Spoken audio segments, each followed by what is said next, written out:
All right, let's fucking go. Friday night. I've been pre-gaming.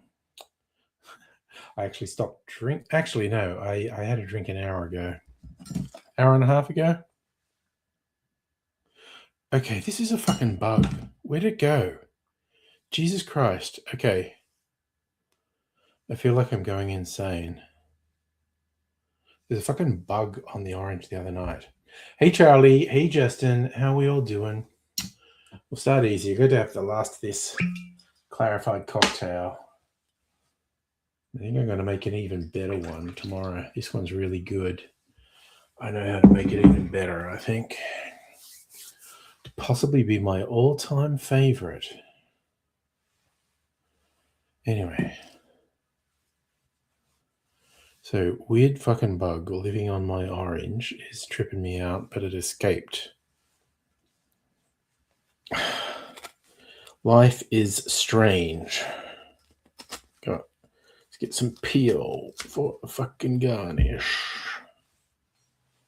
Hello, Madam Butterfly. Happy Friday. Friday morning for you. Friday night for me.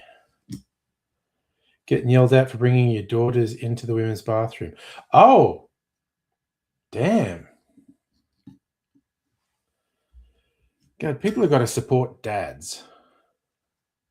I've been in a similar situation when young Ms. Angry was a littly.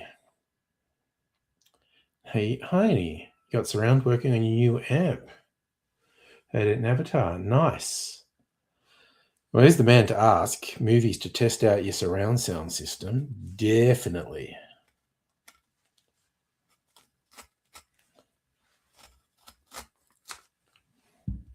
And I actually notice your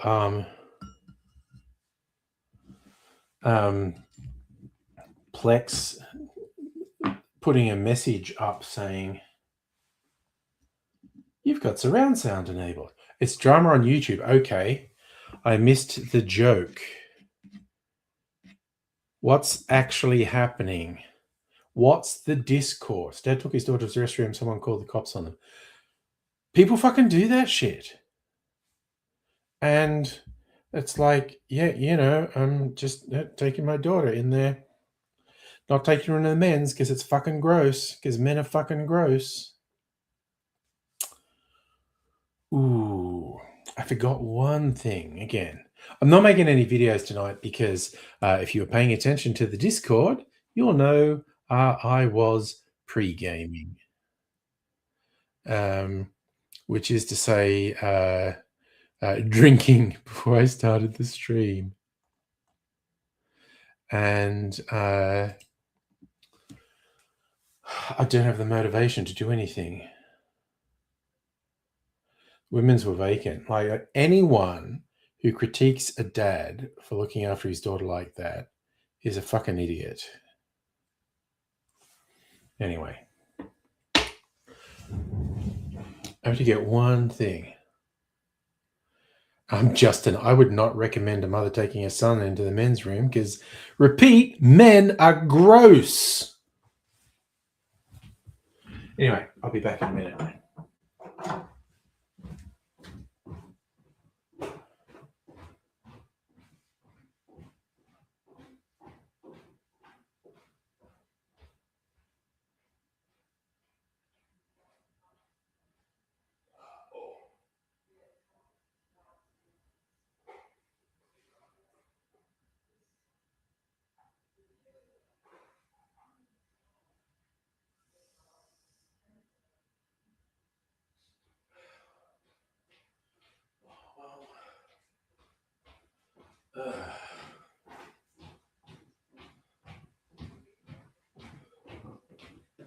Oh, lawsy. Okay, and I'm back.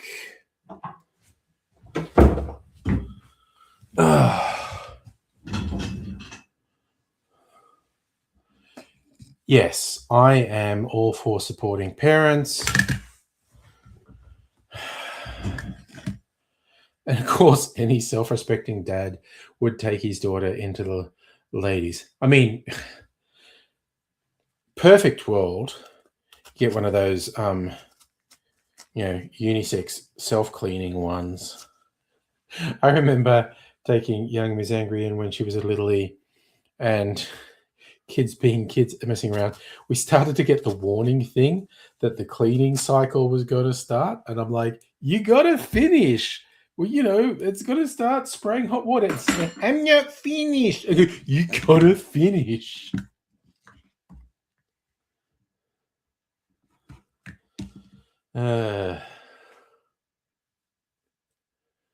Mum had to bring a boy into the men's. I mean, it's fine. I wouldn't recommend a mum taking her boy into the men's room. I'd recommend taking the boy into the girls' room too. Again, just going back to men are gross. I say this as the official representative of all men. Because I am a man. So therefore, whatever I say is obviously correct for all men. That's how right-wingers phrase things. It is true, Charlie. Some are worse than others, but among humanity's worst inventions are communal toilets. They're the fucking worst.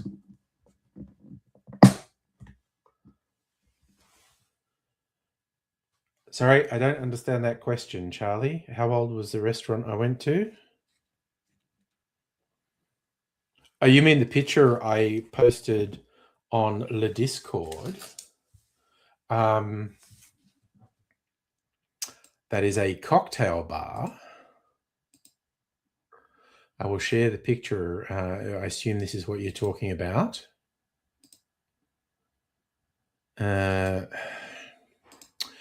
This is a well-established Melbourne cocktail bar called Beneath Driver Lane.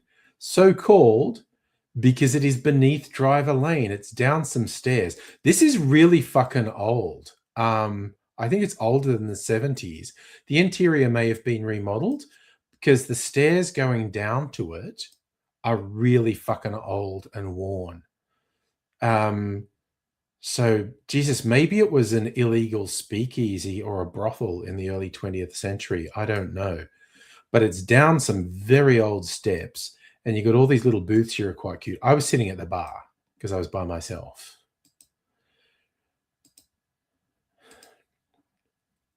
Cracking open a cold one with the boys by myself. So yeah, it does have a very deliberate retro feel.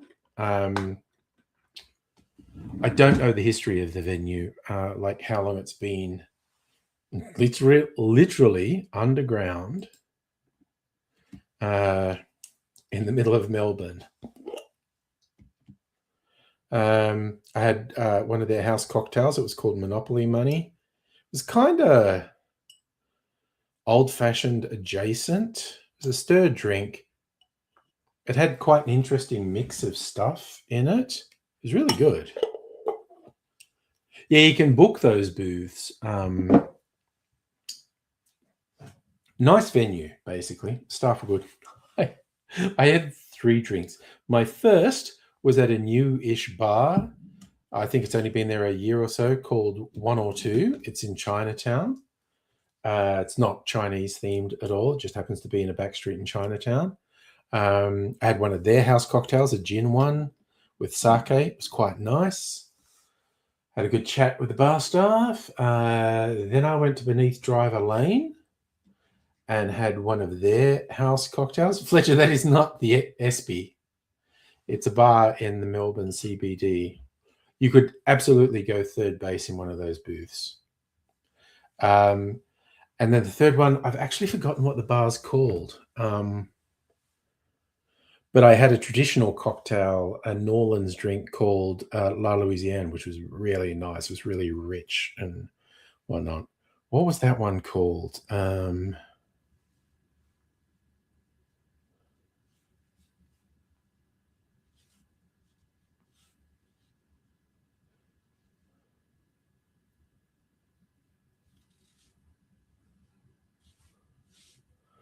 just searching cocktail bar near Flinders Street.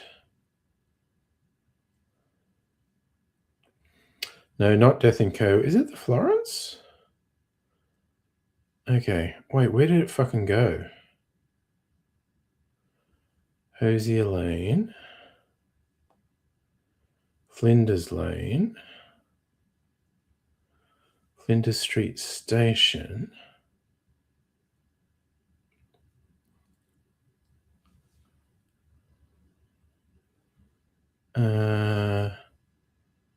No, I think it's in here. Let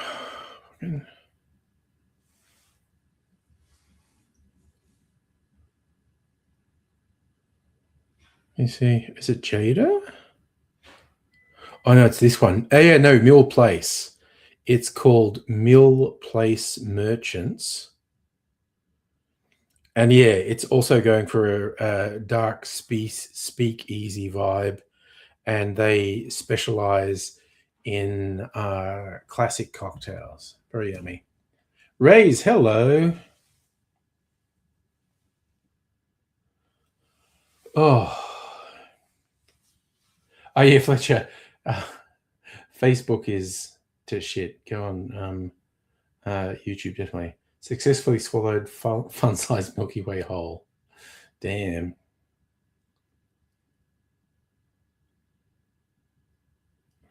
You like the shirt? I like this shirt retro. It's a very bright shirt. It's one of my newer ones.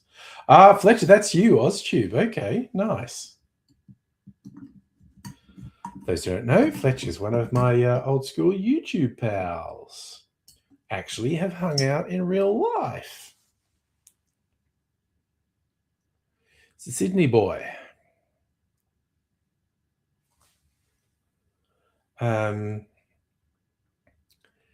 Yeah, so yeah, I was in an all-day friggin' workshop for work, just in a room talking with people. So I was whole thing.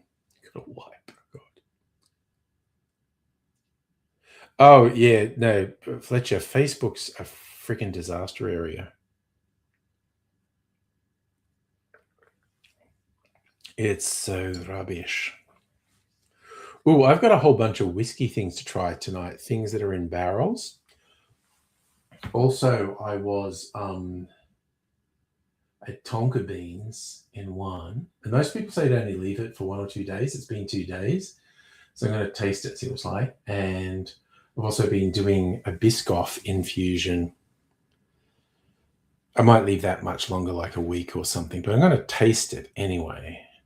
Yeah, you know, so the bots on Facebook, and Facebook just won't fucking show you anything that you ever asked to see, and will just push stuff that you never asked to see. It's ridiculous. Oh yeah, Charlie, Heine's looking for recommendations for testing surround sound. Nice trivia, Justin. If the Milky Way was the size of the US, Earth would be the size of an atom. I frequently got tripped out by a comparison. Like if the sun was the size of a basketball, Earth would be the size of a pea, and Pluto would be less than a grain of sand, and it would be hundreds of meters away. So, Fletcher, does Frangelico have side effects? I mean, if you have nut allergies, you might have a problem with Frangelico. Oh, is that the one to do it with, Charlie? Dune 1 and 2 Blu-ray for testing. Again, I do love the sound design in the Dune movies. That'll be probably the next time I go to the cinema to see Dune 3. I friggin' loved it being in there with a wow.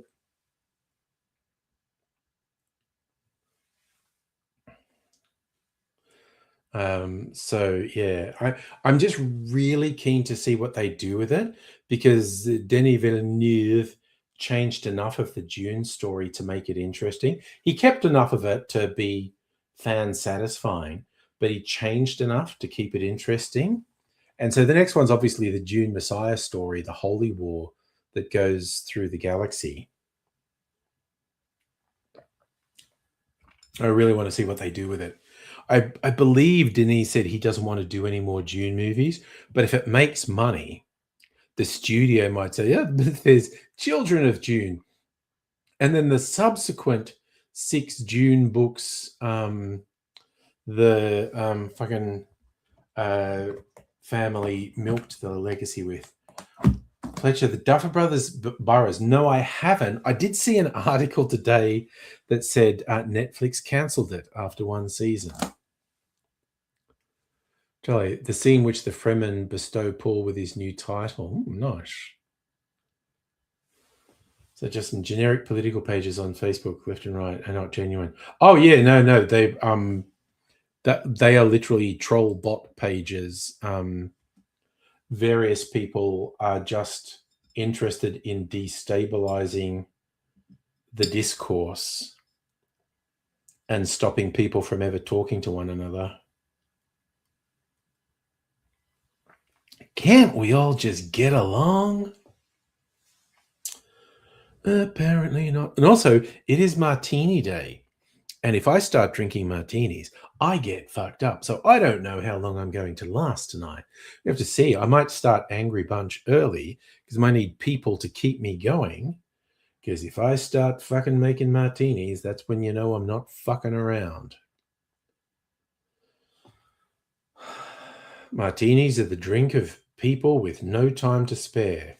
Ooh, I want to put my fucking trippy lights on. Yay! Doing that too. So Fletch pisses you off, cancelling all the good miniseries. Oh yeah. Well, Amazon cancelled a new Stargate before they did it. Or I got real mad at Amazon cancelling a series called The Peripheral. It was based on recent William Gibson book series. And the first season was really good. And again, they changed enough from the book to make it really interesting.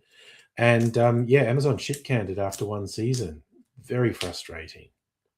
They shit canned American Gods after 3 seasons, and the story was only half done. That was very frustrating.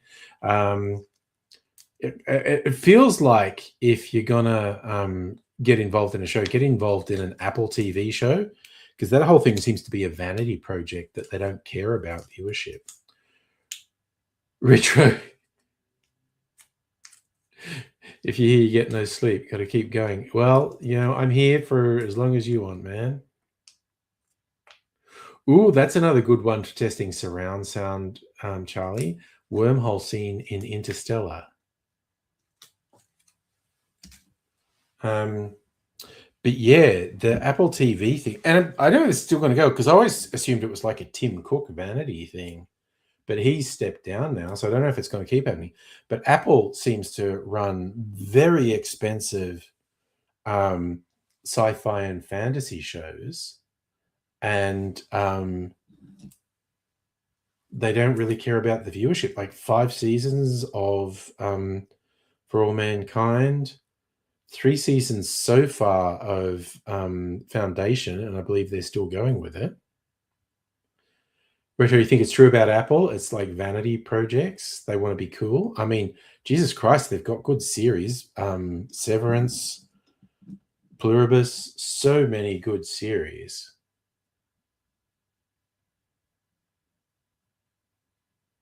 You have Samsung phone, so you can't get the Apple TV app. I watch them on Charlie's Plex.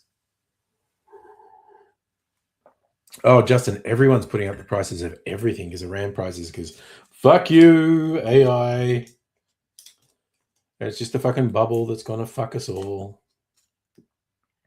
Ooh, the intro to Baby Driver. Oh, that sounds like a good surround sound one. I love that movie, by the way. Fletcher, look, honestly, get a free trial for Apple TV and see if they got shows you watch, because they got a shit ton of high-end shows. But yeah, do a free trial, and if you don't like the shows, don't pay for it. But and just pay for it till you've watched all the shows you want to watch, and then cancel it. Ooh, I know. I think it's next month. Vampire Lestat comes out. I'm going to watch that because the interview with the vampire series was pretty funny.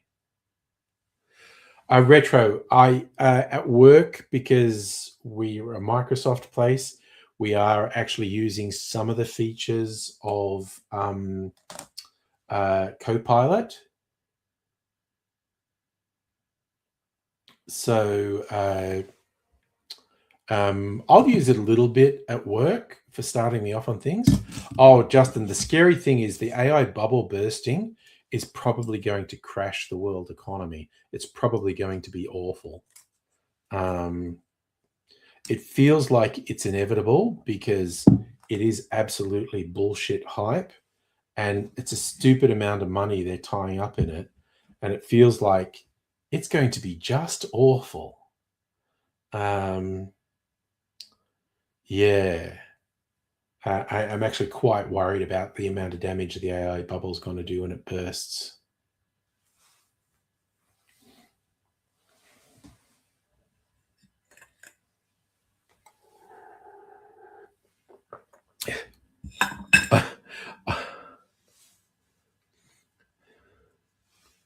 You think if we get local apps of the large language models, the online service won't be as important? So, okay, Fletcher, you're going to go free trial, went back to Paramount, $2.50 a month, cut that. Like, literally the only thing I wanted on Paramount Plus was the Star Trek. Mrs. Angry wanted to watch the Star Trek. It's really funny, like Amazon Prime, like, yes, I'm giving money to the fucked company that is Amazon. I got it for the video stuff. And then the offspring went like, wait, you have Prime? I can get free overnight delivery on shit? And they go for it. Yeah, Retro, you only have it for Star Trek as well. Yeah. And we're about to get a new season of Strange New Worlds, and I quite like that show. I didn't hate Starfleet Academy, but it was for teenagers. I don't think I was meant to like it. It was like Vampire High for fucking Star Trek. Same as there was the animated series, which was a kids series, kids Star Trek. What was that called? I've forgotten, but it wasn't bad.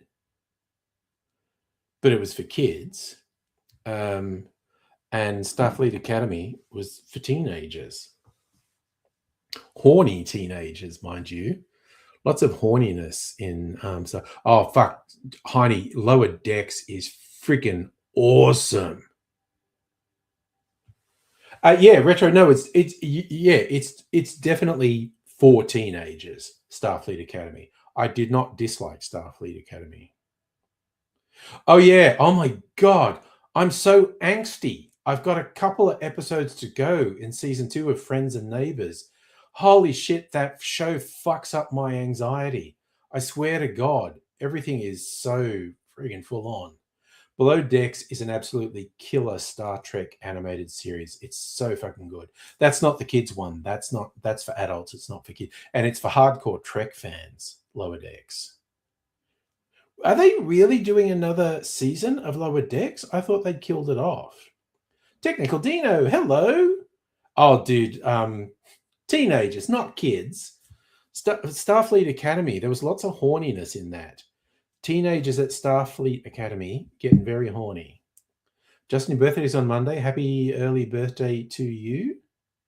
Oh, yeah, that's another Apple show, Fletcher. Friends and Neighbors. John Hamm's the lead, the guy from Mad Men. I really enjoy it. There are 2 seasons of it. That's it. Thank you, Charlie. Prodigy. That's the kids one. Star Trek Prodigy. That's the very CGI animation. Whereas while Lower Decks would have been done on computers as well, they've done it in the flat 2D style animation. 37 Justin. Don't look a day over 36. But yeah, Lower Decks is like a comedy animation Star Trek, but it's only funny if you're a Star Trek fan. Actually, maybe it's funny for people who aren't Star Trek fans, but it's fucking hilarious if you're a Star Trek fan. It's very funny. I'm a big fan of it. Mrs. Angry isn't, which I find interesting because she's a Trekkie. Like Dr. Abigail, who's the world's biggest Trekkie, loves Lower Decks. Hello, Hannah. Justin, people think you're 28. People think I'm old as fuck and give up seats for me on public transport, which is what they should do because I am old as fuck. Oh, that's fun, Retro. One of the Prodigy writers streams on Twitch and plays Star Trek games. Cool. Hannah, I love that you're coming up with new hyperfixations. Oh, the most nuts one yet. Oh, I love it. I love it so much. I love creative hyperfixations. All right, you're all keeping me going. I was worried that I wouldn't.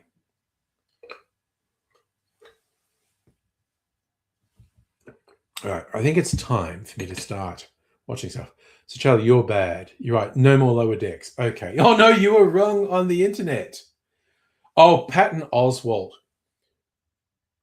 He's in Strange New Worlds. He's he's a really funny Vulcan on Strange New Worlds. He's hilarious. So you have a book of 46,000 names, 18 clues. You have to go through the whole book to fill out with, wow, a puzzle book. That sounds really cool. I did see someone post on social media the other day, picture like, I got this book and I'm obsessed with it. It's like 100 pages and it's just the capital M repeated on every page, just rows and rows of capital M. But apparently there is one capital N in there somewhere and I'm going to find it. Oh, Chad, that must have been what he was talking about. Yeah, no, he's on Strange New Worlds. He's funny because he's a horny Vulcan, but he still does the expressionless, emotionless stuff. It's very funny. Oh, God. Fletcher got a Jeffrey Dahmer neighbor, got his meat mincer. So it's probably not humans, but you're not sure. I feel like that's what you're telling me, Fletch. Your neighbor minces his own meat, and it's probably not human, but you're not sure. I love that, Hannah. The book confirms Pat's not the suspect. Well, that's good. Yeah. Vulcans aren't meant to be horny. Patton Oswalt's Vulcan is horny, but still speaks emotionlessly like Spock. It's very funny. Oh, God, that's so unsettling, Fletch. Living in King's Cross, and you're still in King's Cross, I think, aren't you? And having weird neighbor noises. That's very unsettling. So, Hannah, one clue is the suspect has two vowels in the name. Pat is in there, but it's been crossed out. Oh, God, that would be funny if you had a random book that you had to discover who the murderer was, and they were named Pat. Weird barbecue smells. Well, some people call human meat long pig because apparently it tastes like pork, not like beef. It's sweet meat, human meat, like pork. That's a bit of trivia you may or may not have known. Anyway, I'm going to test some of the stuff I've been aging and flavoring because I think I'm going to decant the stuff that's in the barrels. And so that means maybe I have to make another cocktail to go in there. I don't know. Hannah, human looks like overcooked chicken. Okay. Yeah. Fletcher, I'd say just assume it's not human meat he's cooking and try not to think about it. Okay. So, the upshot's only been in there a week or two, but the Bicky's been in there 3 months. I reckon that must be just about ready. Ba-ba-ba-ba-ba. Let's try it. So this is the sweet fucking whiskey liqueur that Neds make. It's supposed to taste like Anzac, and I added some peated new make and some other whiskey and aged it to try and make the flavor a bit more subtle. Let's. Oh yeah, it's got a little bit. It's got a little bit of that peat character in it. Let's give it a taste. And don't ask how you know, but it was legal. Yeah, don't accept any sort of meat sandwiches from the neighbor, Fletch, just in case.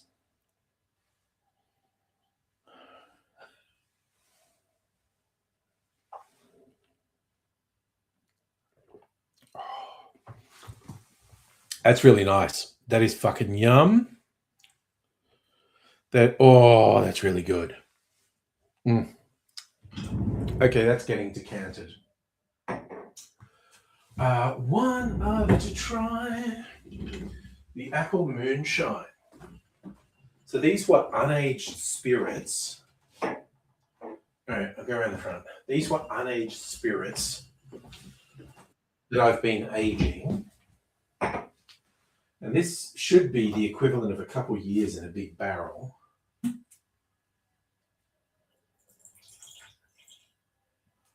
Let's try that. We'll get a little bit of leakage from the barrel, maybe a little bit of angel share as well. Let's fucking go. Ooh, nice. Okay, I will get to your hyperfixation puzzle, Hannah. Ooh, that's interesting.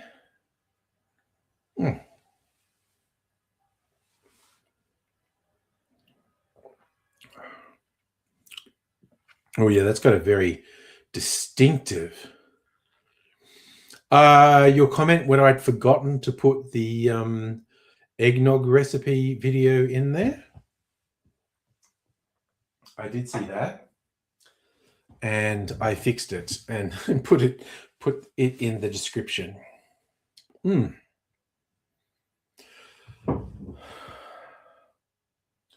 I'm going to call that an apple brandy.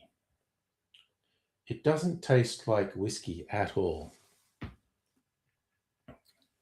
I need some bottles to put it in. Oh yeah, and I forgot to write in the book. I keep fucking forgetting to write it in the fucking book. Oh, Justin, it's been kind of obvious for a couple months Keir Starmer is going to be challenged. It's just a matter of time. And good job, Keir Starmer's a piece of fucking shit, honestly.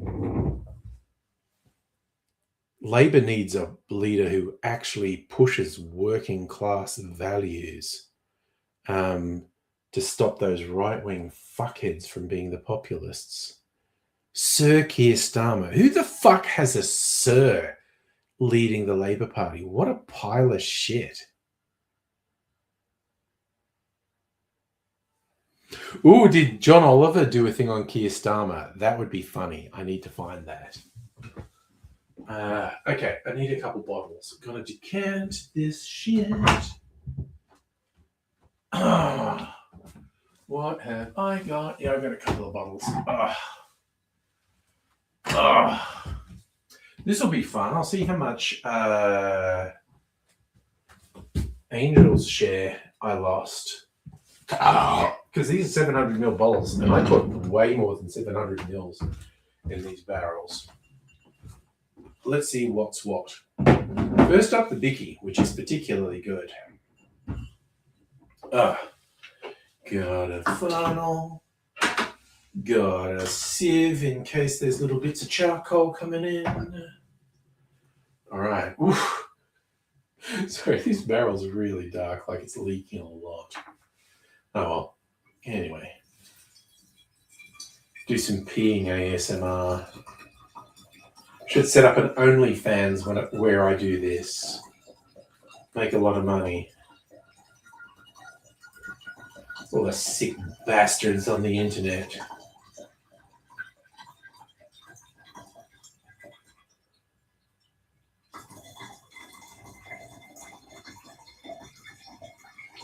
Ooh, how much is this going to overflow?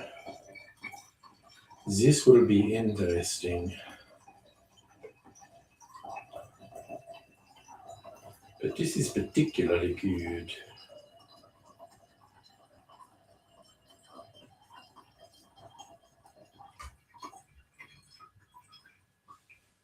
Let's do this. Do it the fast way now.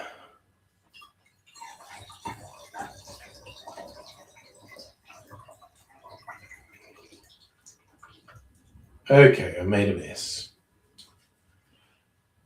That was silly of me.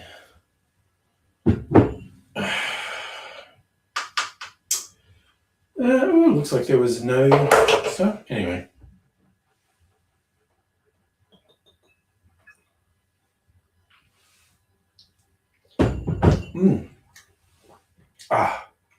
Ooh. That's got a bit of kick. Oh. No, I'm a fan of that. That's fucking good. Do I have some? Yeah, I have some small bottles here for the overflow.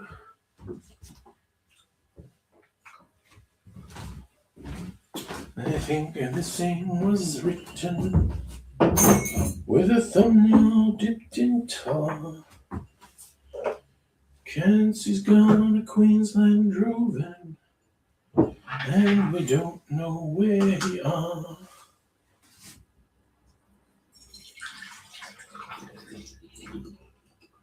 There we go. Can make a cocktail with that. All right, this is awful and sticky. Sticky Vicky. Anyway. Ugh, I have made a mess. Wait, I have some. I have a roll of toilet paper here. I can clean it up. I can clean it up. Okay. A bit more toilet paper here. Ugh, I'm gonna have to wash my hands. They're all sticky. That's what she said. Ugh. Okay. So.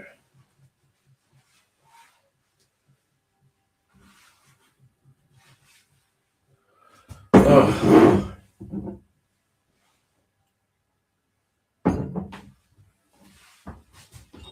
Okay. Chuck that in the bin. Need to empty that bin. Ugh. I need to step out and wash my hands. They're gross and sticky. Give me a minute.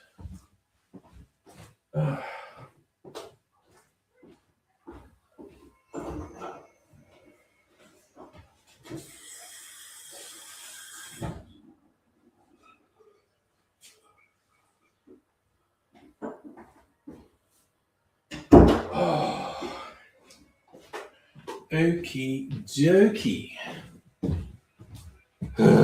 All right. I think I am going to decant the apple brandy as well. Oh my god, what the fuck is with this stopper? There we go. I can put that there for now. Oh wait, I'm going to label this before I forget. I might put that stuff. Oh yeah, no, I'm going to put that stuff in a clarified cocktail tomorrow. Hello, Dr. Abigail. You're not here. You're exhausted. If you want to fade into the background and we can be some oral wallpaper for you, that's fine. What did I come over here for? To make a label.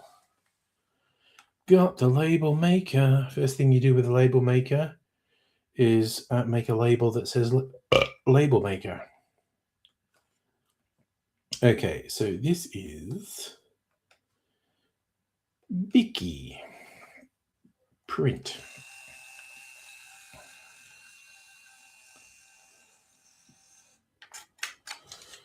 All right.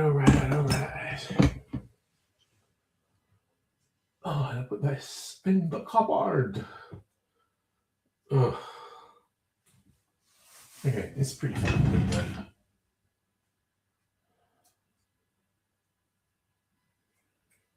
Oh, and I put some of it in a blood bag for a special delivery.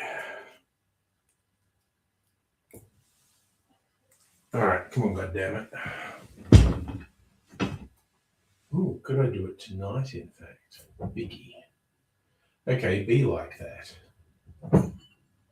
What the fuck? Fucking fuck you. Oh.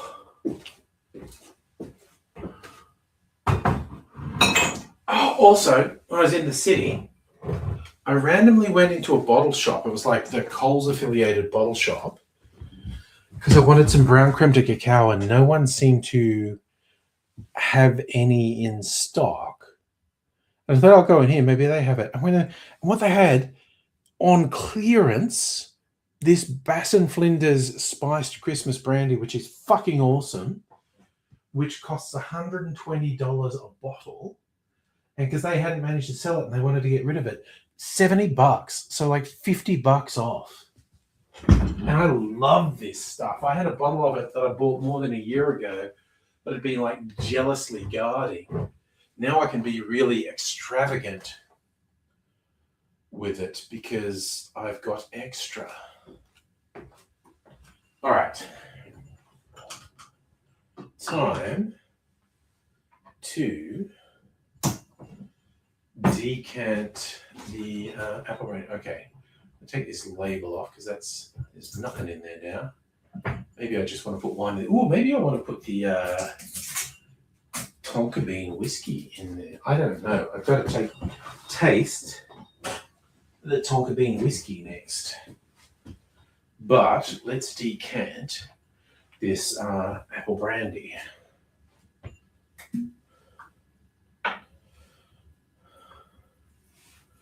Aged from apple moonshine. Geez, it's not flowing very well. Still a bit more peeing ASMR.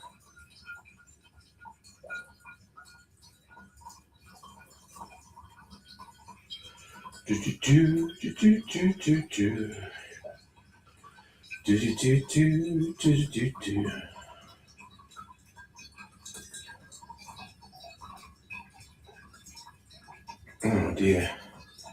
Gotta be patient. It slowly drains out. Yeah, this is gonna more than fill this bottle as well. Alright, I got a backup bottle. Well, this seems darker than the whiskey actually. And the whiskey was in there for a month longer.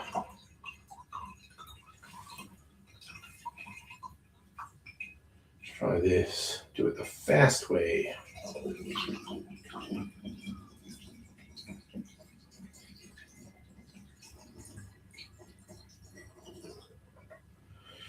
Alrighty.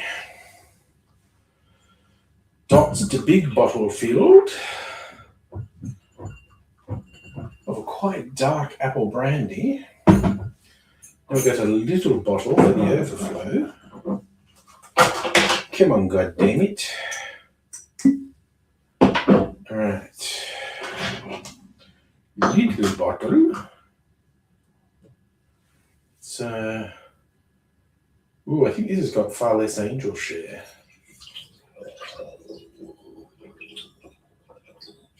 Ooh, just fits.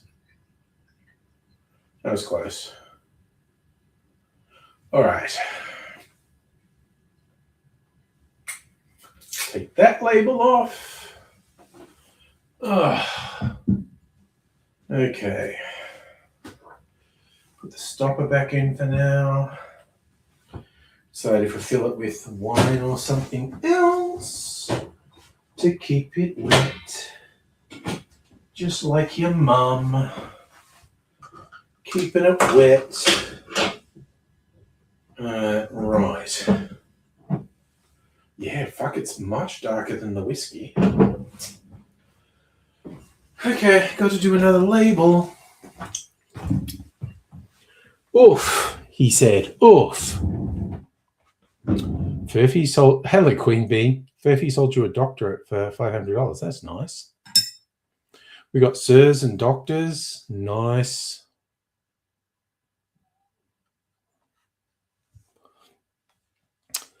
Okay. So I'll just label this. It's, as far as I'm concerned, it's apple brandy.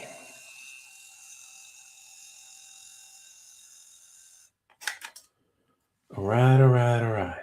Now, still have more things to taste. First is the Tonka bean whiskey. I need to see how much influence it's had on Savisky. Oof. Okay. Apple. Let's fucking go. Okay. Getting more stuff in the cupboard here. What have I got? I've still got a bit of a batch old fashioned, the rye whiskey I aged, my infinity whiskey bottle, my spiced brandy. This is the Bicky, I think. Did the fucking label just come off? Okay, Bicky. Now the apple brandy, my peat whiskey that I aged.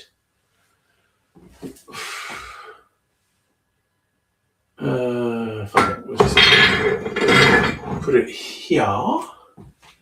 Now, okay, Tonga bean whiskey. Let's see what it's done, because I saved some of this whiskey without Tonka bean so I could taste the difference. Missing Sim already. Missing Sim already. Okay. Let's just fucking go. I'm gonna rinse this glass out.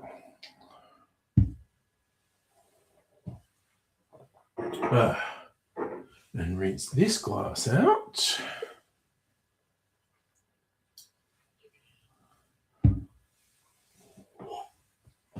Okay. And Chief's Son, a fine Melbourne distillery on the Mornington Peninsula. Let's do that. And this is the untreated Chief's Son, which I saved. All right. Okay, Tonka, non-Tonka. Oh. Excited for Sim to come back and talk to us some more, definitely. Ooh, it's a really distinctly different aroma. Oh, what is it that it's added? It's kind of like cinnamony, chocolatey sort of things. Anyway, so I do a little taste of Chief's Son.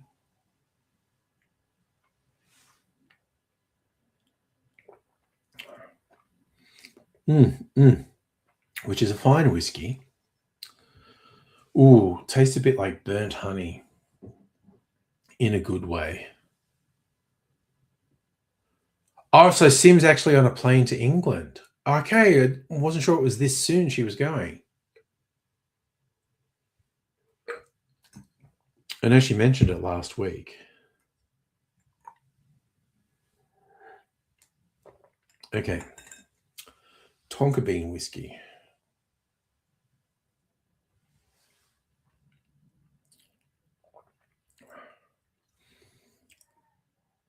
Oh,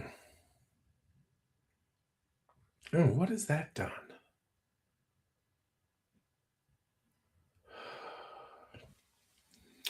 Taste the non-Tonka bean again.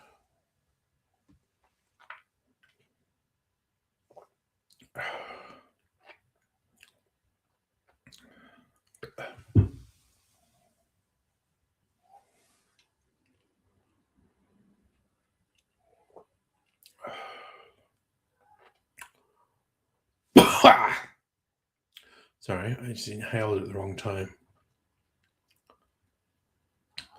You think my webcam's crooked? Maybe I'm crooked. Maybe the world's crooked. Maybe this whole room is crooked. 6 months in England. Damn. Okay. Good luck, Sim.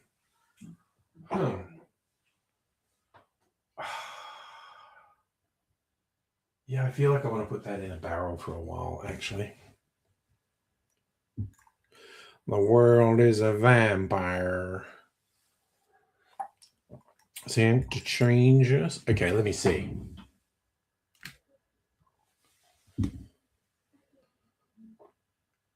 Maybe my webcam was crooked, actually. I know that is 6 months on a plane is a very long time, Abigail. I agree. That's some wild, crazy stuff right there.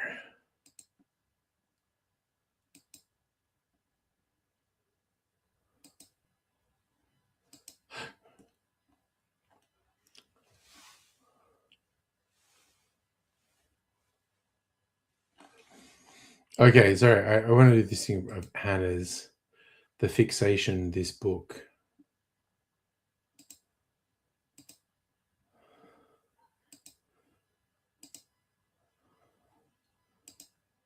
So the book's called The Killer Isn't Alice, a murder mystery puzzle concept. There's all these names in here, and you have to rule them out.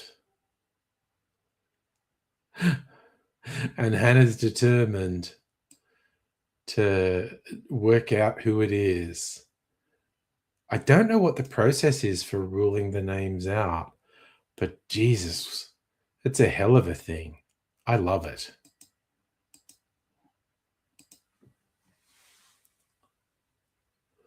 Oh, you think I should do a barrel-aged obituario? I mean, yeah, that is a very good drink.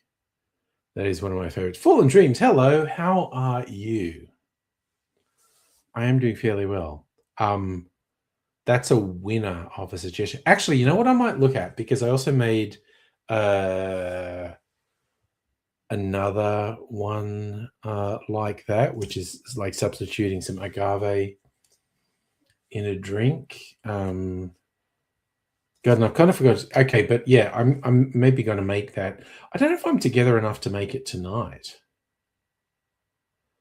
Part of the book movie and a barrel-aged obituario. Yeah, I think that would fucking kick ass, honestly. Don't know if I'm together enough to make it tonight. Good plan, though. Well, that's nice, Queen Bee. Where can you see more of Dr. Abigail's art? That's a good question. I mean, Abigail, seriously, the pictures might be crooked. The world might be crooked. I don't know. What would make it look... Does that look less crooked? I know. I can tell I'm triggering the tism. I need to... Oh, right. The script. Yeah, but if I'm making one, putting it in there, it's in there for at least a week, somewhere between a week and a month for a cocktail.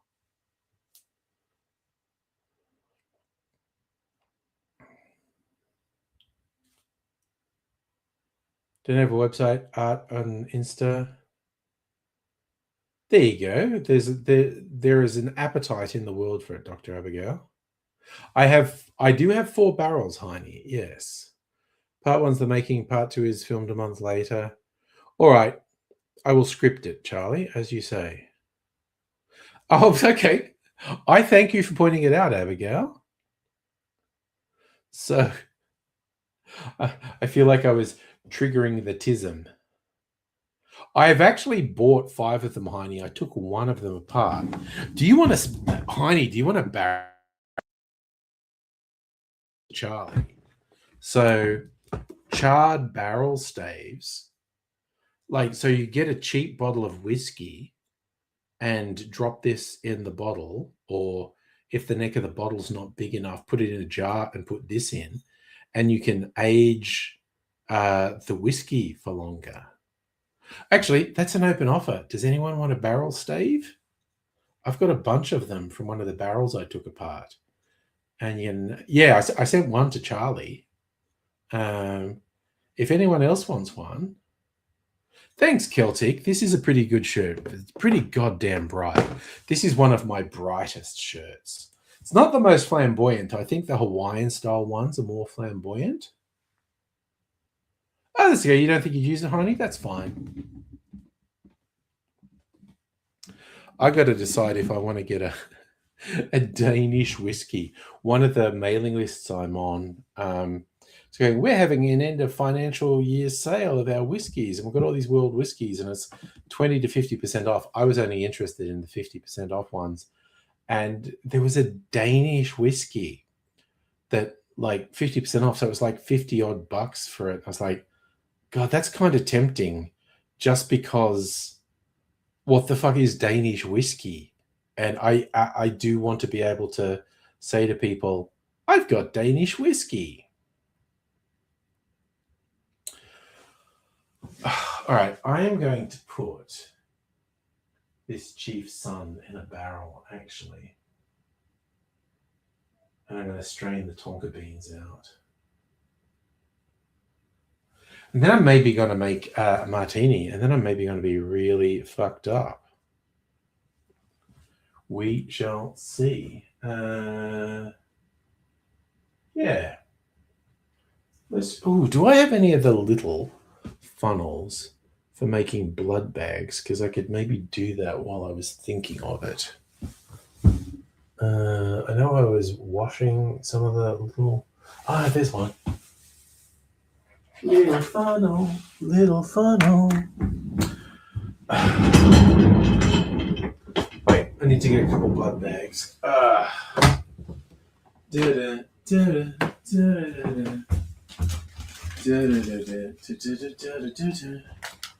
bought these off Amazon, all these little blood bag things to hold things. Where are the lids? Okay. I legit don't know what I'm doing with these things. All right. But let's do this and that and the other. All sorts of crazy shite in that cupboard. Okay. So,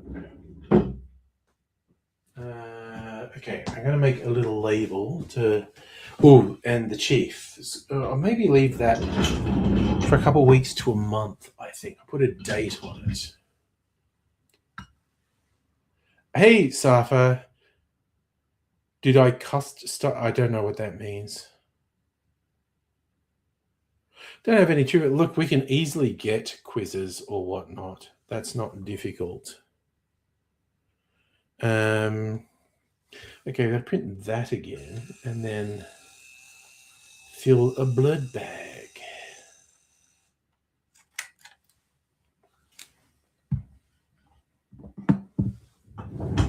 Okay, where are we? The apple. And the blood bag. We'll do this. Because it was out in public. Oh, hell yes. I was in the Melbourne CBD today. And you want to hear more stories about my family? My crazy, crazy family. I'll try and think of some crazy family stories, actually. Because my family is pretty fucking great. Like, I'll leave out my fucking older brothers because I don't know all the details. But they are definitely crazy. What did I do then? Jesus. I mean, there are a few people about... Oh, you know what I did? Like, okay. So the work thing I was at finished at about 3:30. So that was my work day done at 3:30. And so I thought, okay, the cocktail bars in the CBD tend to open at 4. So I'll just do some stuff. I'll fill in a bit of time.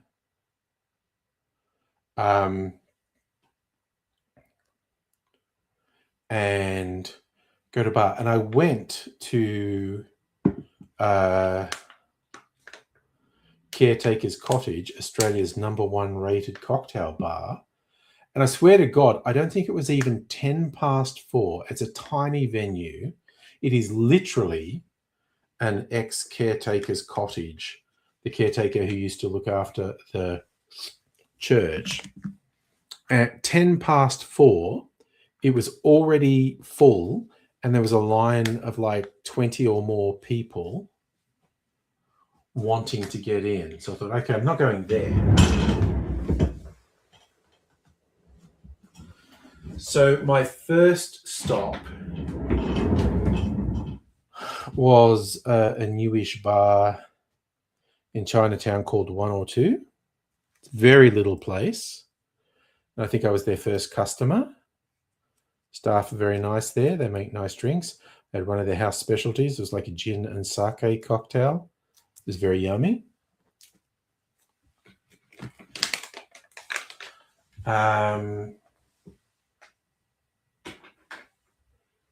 Then I went to Beneath Driver Lane for the first time. Had one of their house cocktails, which was very yummy. 4 a.m. in California, Queen Bee. Nice. In Melbourne, it is 9 p.m. Friday night. Oh. Okay. I'm going to put some of the Bicky in this one. Oh, where is it? Here. Bicky. We're Bicky. Got an early start, Kelty. Thanks for dropping in and saying hello. I hope you have a good day at work tomorrow. Are you watching the World Cup, Safa? What's on at 5 a.m. tomorrow? Is that the Australia-US game? I couldn't remember if it was this Saturday or a week later. Because I don't care that much. But I will quite aggressively cheer for Australia over the US. But I am not getting up for that. I'll just look and see what the score was. I'm hoping for 5-0 in Australia's favour. That's how partisan I am. Oh, it's the Bicky. Nice.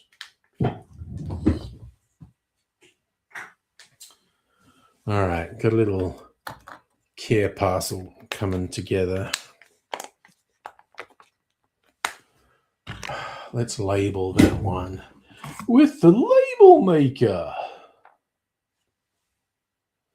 Okay. Hitler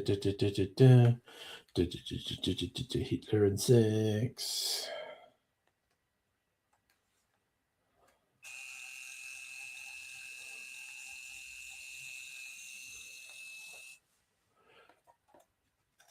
I know, yes. Everyone likes the Aussie fans. What was the chant they were doing? Aussie lads are on a bender. Donald Trump is a sex offender. I really want the Australia-US game to be a bloodbath. Like I said, my desired outcome is 5-0 in favour of Australia, with that chant being said over and over. All right. Blood bags. I feel like I maybe have something else as well. I don't know. Anyway, I am going to put the Chief's son in a barrel. Trump not happy about Iran war, but Trump signed the deal, which made him look like a chump. And he loved the media was disrespectful to a South Korean player, so their entire team went on a media blackout, refused to speak to media. Good for them. Fuck the media, honestly. Okay, got to do a label that says Chief. And was it June 19th? June. Just so I know when I did this, 19. No, 19. There we go. Print. I'll put that in a barrel. Hannah was a specific reporter. It was critical. He was exempt from military service because he won gold for his country. Okay. That's wild.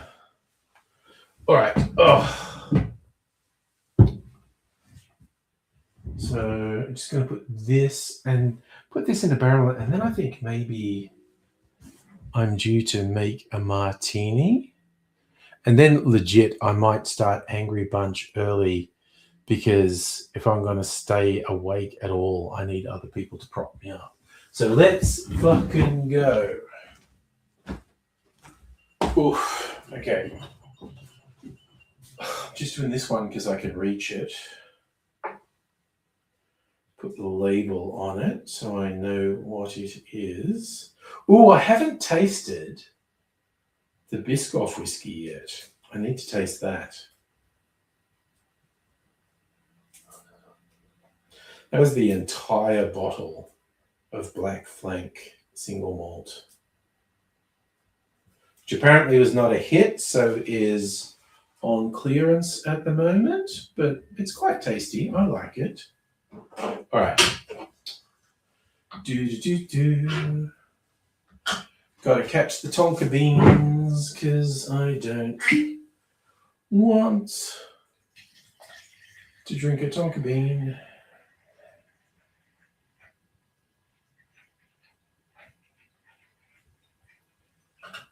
All right, there we go. Oh, do I maybe want to put a bit more whiskey in here so it blends and I don't lose too much angel share? What could I put in? Not Tawny, that's too special. Do I have anything that's not that special?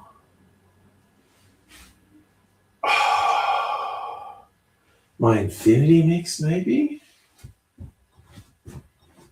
Ooh, there's an empty space on the whiskey. Does that mean I have an excuse to fucking buy more whiskey because there's an empty space on my shelf? Degenerate. Thinking. Yeah, honestly, I'm going to put a bit of my Infinity whiskey in here. Let's move this away.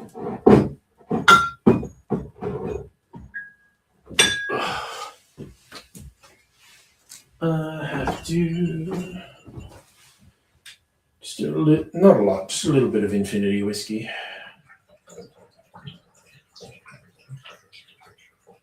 That's enough. We'll leave that in for a month or so. Also, I fucking Nix might have fucked with me for the first time. I thought that mezcal that I tasted the other night was super cheap. But then I saw it in a Dan's today, not my usual Dan's, a different Dan's, at the same price. At least it wasn't cheaper. It was the same price as I paid on Nix. And I got it because I thought it was super marked down. And maybe it is. I don't know. All right. You know what? I'm actually going to drink something non-alcoholic. I was going to go straight in to making a martini, but I'm actually going to have something non-alcoholic and chill out for a while. Oh. And you don't care about sport and you have work tomorrow, so you're not staying up. I was literally hunting for sacrificial booze. What bottle could I empty? But I'm happy with my decision. Ooh.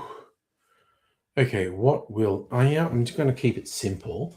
I'm going to have some of my lime lemon mineral water just to fucking chill out for a while. Safa, what did you have? What did I have for dinner? You had cheese sandwiches. This work thing I was at today was catered. So I had a shit ton of food during the day, like muffins and brownies, and there's a really nice chicken salad, avocado wrap, really nice fucking chicken sandwich. And so I wasn't hungry. So when I was bar hopping before I came home, I literally just had some chips. I had some chips in a bar with a nice dipping sauce. And then I came home because I had enough to eat during the day. The chips were nice. Having a really to me, it's very funny. I was having a really classy cocktail and chips. How your dinner was the last of your birthday cake? Nice. But yeah, the catered stuff for the work thing was pretty good. The sandwiches were really nice. That's something I wasn't into. A Reuben, which is like pastrami, and tuna and cheese. And I don't really like tuna. But there were two different chicken sandwiches, a wrap and a sandwich.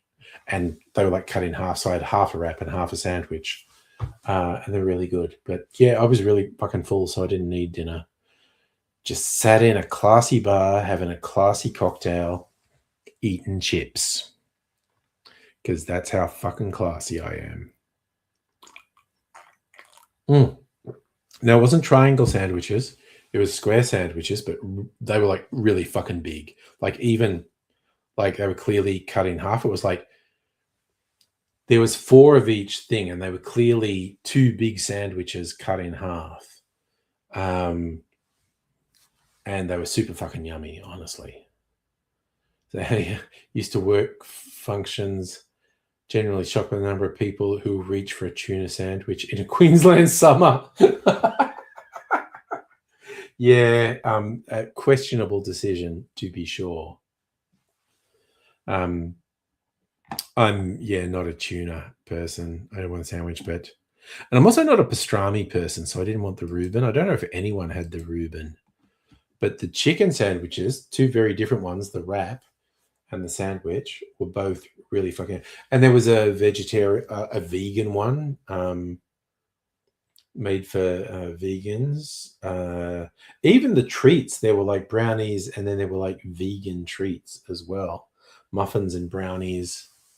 And vegan treats. So, pretty good.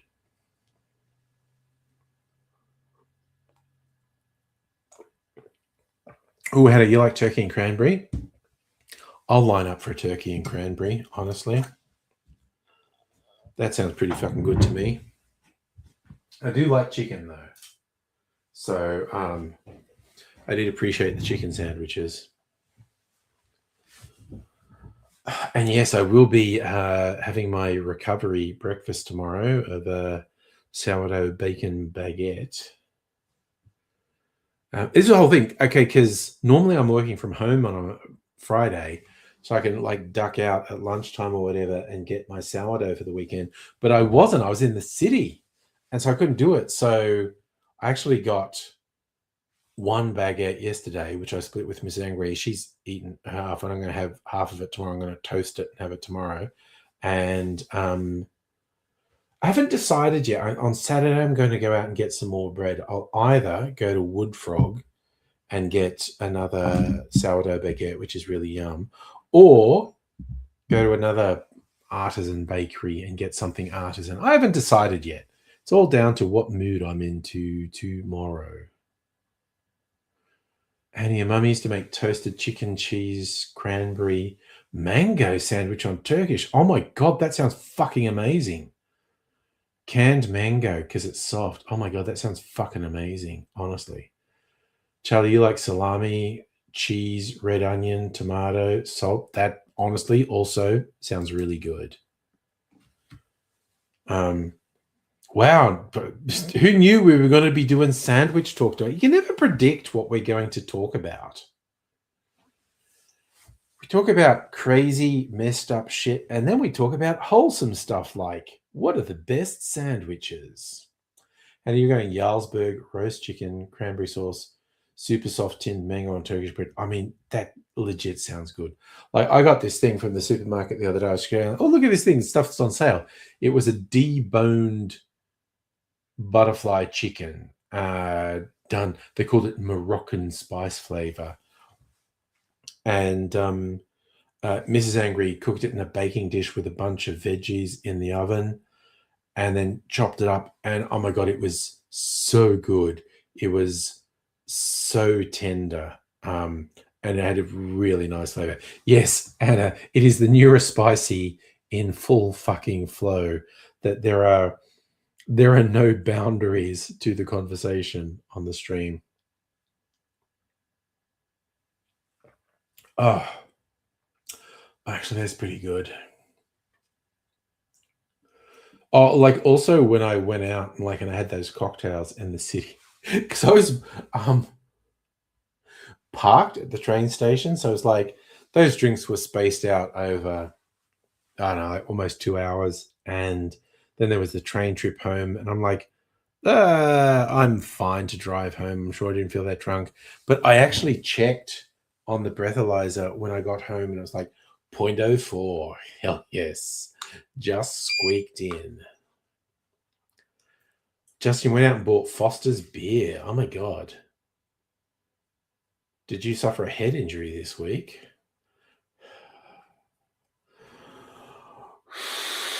Well, oh God, it's playing up again. How did I fix it last time when it played up? I don't think I did. I think I just left it. When Madam Butterfly returns, sandwich talk into trash talk. Yeah, no, we keep talking about food. Ray's got back. You got vapes. Ray's about to hit. Oh no. Okay, I'll try it once more. See if I can get a breathalyzer. Because I've been drinking all night before the stream. No, it's not working. It's just returning a result. It's not working tonight. Okay. And to be fair, I did drop it the other day and it came into pieces. So anyway, chicken Waldorf salad on a sandwich. Nice. Yeah, no, Rays, I was in the city for a work thing and it's just like, I'm rarely in the city on a Friday. So I'll just go visit cocktail bars before I come home.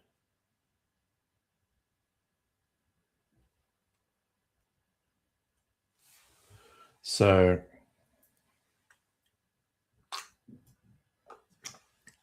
was working earlier in the night. For fun, I breathalyzed myself when I got home, going, ooh, did I just do a naughty? But it said, no, you're fine. Hannah Foster's is hilariously difficult. I don't remember the last time I saw Foster's in a bottle shop, honestly. Ooh, Dr. Abigail's seconding the vote for chicken Waldorf salad sandwich. Nice. Sold in Australia but drunk by boomers. Dang. All right.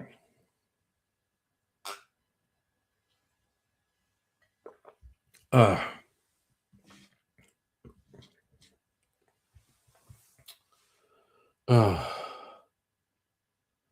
I was so excited when I found the Bass and Flinders spiced Christmas brandy on clearance in the city. I think I'm going to drink some of it tonight. Who knows? Hannah, you want a chicken mango sandwich now from your mum? Been sick all week, no appetite, but now you've got hankering, but no supplies. Charlie, is this still Foster's we're talking about? Tried it once and regretted it? Oh, that's pretty dark, Abigail. Reports of your death were exaggerated, but not by much. You're about to ask if we'd heard from Dr. Abigail. I've been a little under the weather, had a bit of medical stuff, but you know, that's the way it goes with the Angry Bunch. Someone's always having some medical stuff happening, I think. Ugh. Oh, that's nice. Actually, you know what? If I'm gonna survive at all, I need people to prop me up. So anyone who's in the mood, I'm gonna put the Angry Bunch link up because while I had fun pre-gaming, as in drinking before I even got home, it does make me a little more tired. So I need other people's vitality to keep me going. There we go. Roughly 2 weeks since you were released from hospital, not feeling great, but you're soldiering on, which is great. Anyways, considering the health problem of the Angry Bunch, just sorry everyone a while back. Oh yeah, no, like I feel like there's been so many people in the crew who've had fucking complications and shenanigans and whatnot.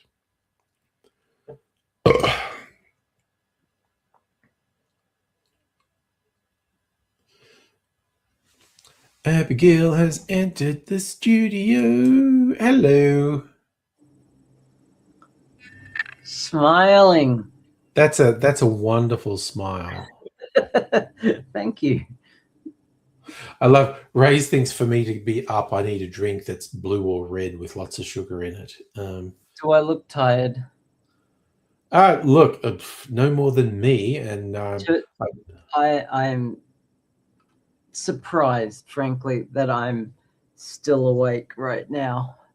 yeah, Because, I'm kind of fucked right now.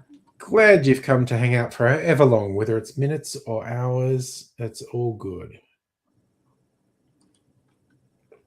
Oh, yeah. Oh, it's very funny. Like I was when I was like doing my pre-gaming, I was like, I'm just having one drink, and I'll be fine. And then I'm having one drink here, and each of these one drinks was between 2 and 3 standard drinks each. And I've seen your one drinks. hey, Pat, how you doing? Well, there was the night that you were over here, and you and Mrs. Angry were just going, "Make me yet another pina colada," and That was so good, though. they were good. Like I made a whole batch of the cream of coconut sweetener for it, and I used the whole batch because I think I made at least 6 of the pina coladas. Oh, Hannah, that's gorgeous. A US senator, was it a Republican weighing in on the Aussie soccer fans Trump chant? Which, for anyone who's missed it, was Aussie boys are on a bender. Donald Trump is a sex offender.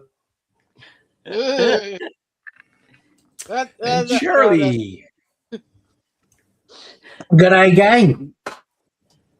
So he said, if we go to their country, we should respect their president because they don't know how we treat. Yeah, the idea of an American saying, "Oh, in retaliation, we're going to go to an Australian sporting event and say something about Australian politicians," and we're just going, "Yeah, fucking go for it, mate." Who cares? I guarantee it won't be as bad as anything we say about our own politicians. Exactly. It's just like, and also, at least our major politicians aren't sex At least offenders. we know who Donald Trump is. 99.9999% of Americans have no idea where Australia is on the map. Yeah, it's but again, Right.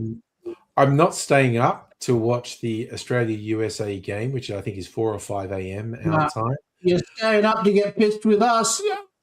Yeah, for a few hours at least.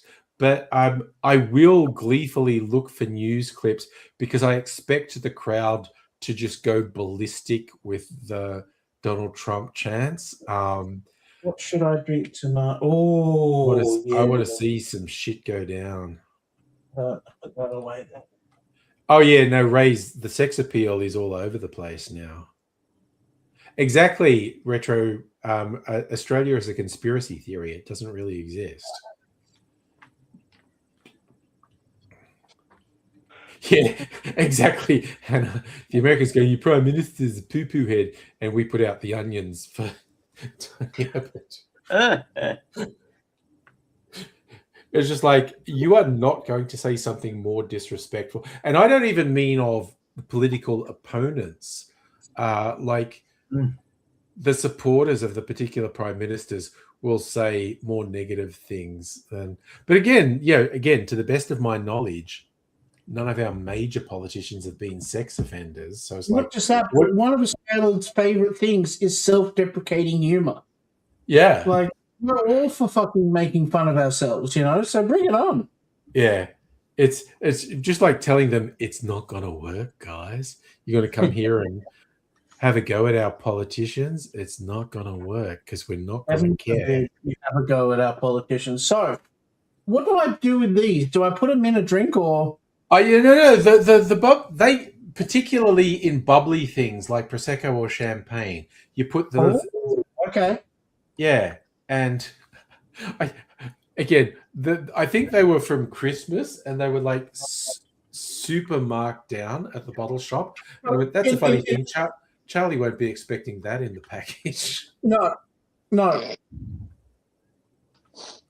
Sure. No, I mean, one of my favorite things is just like, oh, look, here's a CD. It's a video CD of what, Stepmom, I think it was one time I chucked in. That was surreal. The stuff you put in to pack the boxes is always funny. I just find random shit around the place that I'm like, I'm going to throw it in the bin anyway. Yeah. Chuck it in the bin. Make it his fucking rubbish instead. Yeah. So I'm reliving your night out, except for not at a bar. I got my chips. You got chips in a drink. Nice. See, that's classy. A small batch with a bit of cola. Oh, nice. That's cool. That's the last of the cola mix, though. That's okay. Oh my god. Okay, I didn't mention this before, but you just kind of reminded me. One of the places I went out to tonight, beneath Driver Lane. The cocktail I had there was great. I was looking at the menu, and I swear to God, they're taking the piss. They have some very expensive whiskeys there.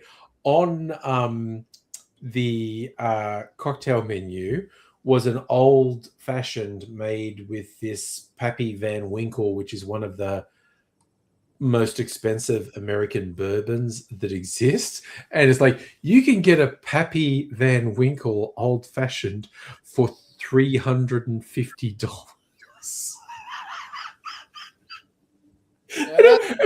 It's obviously in there as a joke because someone who wants the Pappy Van Winkle would lose their fucking mind if you used it in an old fashioned.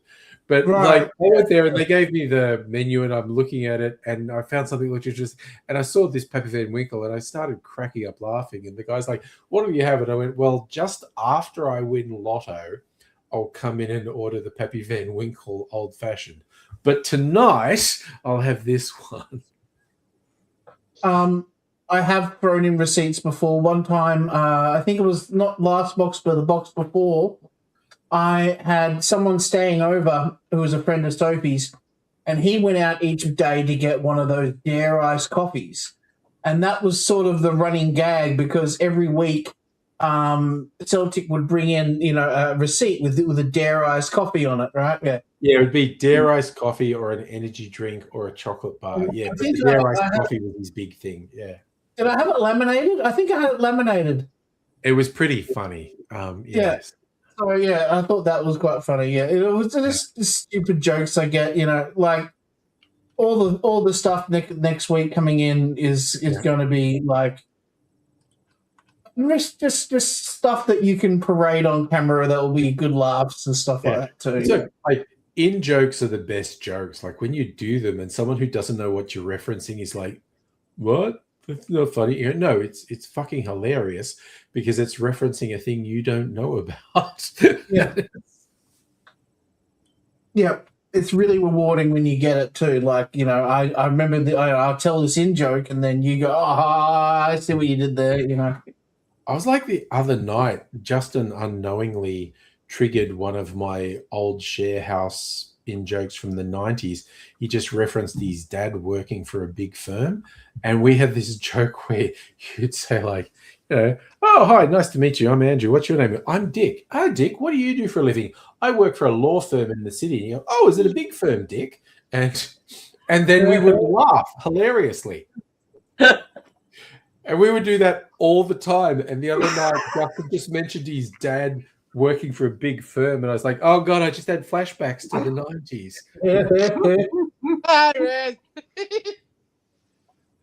Rays, you've made pure gold. Oh, God, Rays is messaging us something. God knows what it is. Oh, no. Is it another AI photo that he's adjusted of himself? It's bound I heard the worst joke. Please this morning that a celebrity made to a friend of mine over a phone call. Because I know people who know people. You know people who know people. I have 2 degrees of separation to so many fucking celebrities. It's crazy. Anyways. Put it up on screen. You have to put that up on screen right now. Oh my God, this is legit pure gold that Ray's made. Fantastic. He's just been off busily making this while we've been chatting. What is happening right now? I'll share it. No. Ray sent this as a message. He's going to put it up on screen. I'm trying to remember this joke. Oh, I remember this. What? That's so good. I love that so much. What is it? Where's me? Oh, hang on. You, Pat. Was this made just now? Yeah, it was great. Look, you can tell by the shirts, and I'm holding up hang on, we've done one of these before. I'm very confused. I don't know where it comes from, but Not only that, but we look older on this. You may have like someone's fucked with my AI presence. Yeah. Yeah. I mean, I approve. Don't get me wrong. That was really good. That is great. Especially since I can never pull that kind of face. So that's brilliant. Yeah, brilliant. Yeah. I think that was AI. I did one at work the other day. I was in a meeting and it was 4 people. It was like this on screen, and I was bored, and I did a screenshot, and I wasn't telling anyone. And then I went into like Microsoft Copilot and put the screenshot in and said, change this, because it was about a cybersecurity meeting. I said, change this so the 4 people are cyber warriors from the future fighting in the robot wars. And it gave us all military uniforms and had a sci-fi background, but it made for some reason it made everyone look super old. Like everyone had fucking wrinkles and whatnot. I went, oh, when I saw a thumbnail, it looked good. Then I saw it full size and went, no, it's making everyone look terrible and they'll hate me if I share this. So I went, no, you've made everyone look old, make them look younger. And then it just did some filter over the top. So no one looked like themselves. They just looked like cartoon characters. And I was like, oh, well, I was sure this was a good idea and everyone would laugh. But if I share the one that made everyone look super old and wrinkly, they'll hate me forever. So the dwarf one where they turn into babies. There are lots of filters, like AI filters, that turn people into babies. Oh no! In the show Red Dwarf, they were fucking with a time thing that was. Oh yeah. And, I think I remembered the joke from the celebrity. When you were on Discord looking at that picture, I was telling you how I'm like. Oh yes, no, the celebrity joke. Yes. Yes, okay. 2 degrees of separation from a surprising number of celebrities. Yeah. So I have a friend who is an actor and has been in a couple of TV shows and movies with various people, and one of their close personal friends who is a quite prolific famous Australian actor who's been in like Marvel movies and shit, and starred against some A-listers, and is Yeah. probably an A-lister himself. Now that I think about it, sent them a message this morning at 5 a.m. because they're in South Africa and Right. time zones Mine and is all. different. Yeah. Filming a movie. Surprise, surprise. Anyway, he mentioned this joke, and it's so bad. It's an awful, awful, awful joke. It's Okay. so not feminist at all. But I cracked up laughing because Yeah. it is objectively funny, and you probably heard it before. But Yeah. he was ranting on because he was just ranting on. I think he has a crush on this friend of mine. Yeah. Based on this message was nuts. Yeah. Anyway, and he quoted the line, "I just died in your arms tonight." You know the song? Just That died old in song. your arms tonight. Yes. Yeah. And then just like stream of consciousness said, like, well, that would be awkward if a girl died in your arms tonight. You better call your friends over before while she's still warm. Oh my god. Oh dear. Yeah, I know. And then he immediately said, "Oh, that is such an awful joke," and we were both just in tears laughing. Oh my god. Yes. Yeah. No, it's not Chris Hemsworth. No, there'd be no question that Chris Hemsworth's an A-lister. Yeah. Yeah. Yeah. Anyway, so that was the joke. And no, that was. I hope it was worth the build-up to that. It was just that there's someone just falling apart and making a terrible joke that made everyone laugh. Yeah. I saw a bit of a live show on YouTube, a British comedian, Daniel Sloss, and he's just talking about comedians are just evil, terrible people. And he's going, I'm on a group chat with other comedians, and every single post on that group chat would get us not just cancelled, but probably imprisoned if anyone outside of our group ever saw it. And it's like, and we love each other, and the fact that we like each other and love each other and care about each other just means we can say the worst things imaginable. And I actually forget the joke, but it was like his friend's dog died and the friend was upset. And he goes, I was upset. His dog was lovely. I loved his dog. But it was an opening to just say, and I actually forget what the joke was, but he just said something really bad. And it was just like, yeah, that sounds like a comedian thing to do. I mean, I sort of met a lot of local comedians through AD who knew all the people in the scene. I did make one of them laugh on Twitter the other day because there's a whole thing with Dave Hughes acting like a meth head. He's upset that Labor is taxing multiple property owners with capital gains tax, and he's just being a fuckwit, and no one's going to be on his side. And one of AD's comedian friends who I know, posted a bit of the video going, oh God, I don't know whether to laugh or cry at how badly Dave Hughes is embarrassing himself. And I replied, it's Dave Hughes. You're not going to laugh. And oh, and that was his reaction. It was just like, oh, Georgie boy, you doing it, man? and it was damn. that's great. Sick burn. That was a good one. Yeah, that really got him because he was just like going. He was basically saying, "I'm really embarrassed to be in the Australian comedy scene that he's part of, and he's just been an absolute fuckwit." But and that's because he's apparently an absolute fuckwit. So many people are falling for these fucking One Nation bots, though. Yeah, I mean, the fuck is happening? It's like at first it was like the obscure buttons, Yeah. Yeah. So One Nation is getting paid by what's her name? That Gina Reinhardt. And she's spent like hundreds of thousands of dollars on these Facebook bots that everybody's mum's reading now constantly. AI slop. Yeah.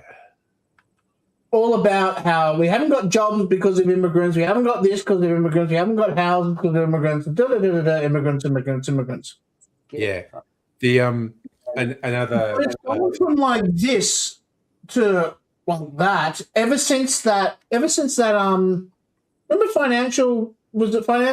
financial review that met the newspaper that did a poll on One Nation's uprising. Yeah. And they had gone up to like, what was it, Justin? 30%, something like that. And ever since then, they've just skyrocketed. It's just they're coming out of the woodwork now, and yeah. I strongly believe it's not going to translate into actual electoral success, because it's just people being angry. They're getting surveyed and going, are you on Pauline Hanson's side? And yes, some people are going to vote for them. I just don't think it's going to translate because... Well, for starters, it's 2 years away. Yeah. And every time One Nation has ever shown a surge, they've imploded within a year simply because they attract fuckwits. I've never seen a surge like this before, though. Oh, no, this is bigger than any of their other surges. But after every other surge, and they've had like 5 surges in the last 2 decades. Right, almost fivefold, but anything else they've ever done, yeah. Yeah. You want to hear something? This is politics related. Yeah. Something that I was able to do, and I have proof. I have pictures. Okay. So I was at the studio, the art studio where I paint yesterday, and we had a visit, I shit you not, from the federal minister for the NDIS. Wow. Okay. Visit the morning tea, and the federal member for the seat that the studio's in, visited with her because they're both Labor. Yeah. And like that member, her sister actually attended that studio. So that's why she had an interest in it, and that's why she brought the member for the NDIS. So a legit front bencher came and visited, and I got to chat with her and vent, and all the staff members were like channeling their rage through me to her because they couldn't say shit. Yeah, they're letting you do it. Yeah, nice. And the icing on the cake is that I was wearing a Greens t-shirt. Nice. And I will post a picture for you on the Discord. On the Discord, please. Nice. And also, Retro, you didn't think Trump would win twice? I am with you. I was absolutely mortified at the success of Trump. All right, yeah. So here's a few things that are interesting about that Trump thing that that gets talked about a lot with Destiny. One, he only what's her name? Not Hillary Clinton. Kamala Harris only lost by a small percentage. Yeah, the margin Kamala was is not what the right wings call her, by the way. Not her name's Kamala. Okay, sure. Okay. Number 2 is if Joe Biden didn't sit on his fucking ass and go, oh wait, I'm going to go again when he said he wouldn't. When he said he wouldn't. Yeah. That was ridiculous. And then it caused them to hand down the position of Harris without an election of the Democratic side. Yeah, there wasn't a primary. It was adding up, took away that little bit of percentage that it was needed. Kamala Harris to win. And she only got like 120 days or something to campaign, which is nothing.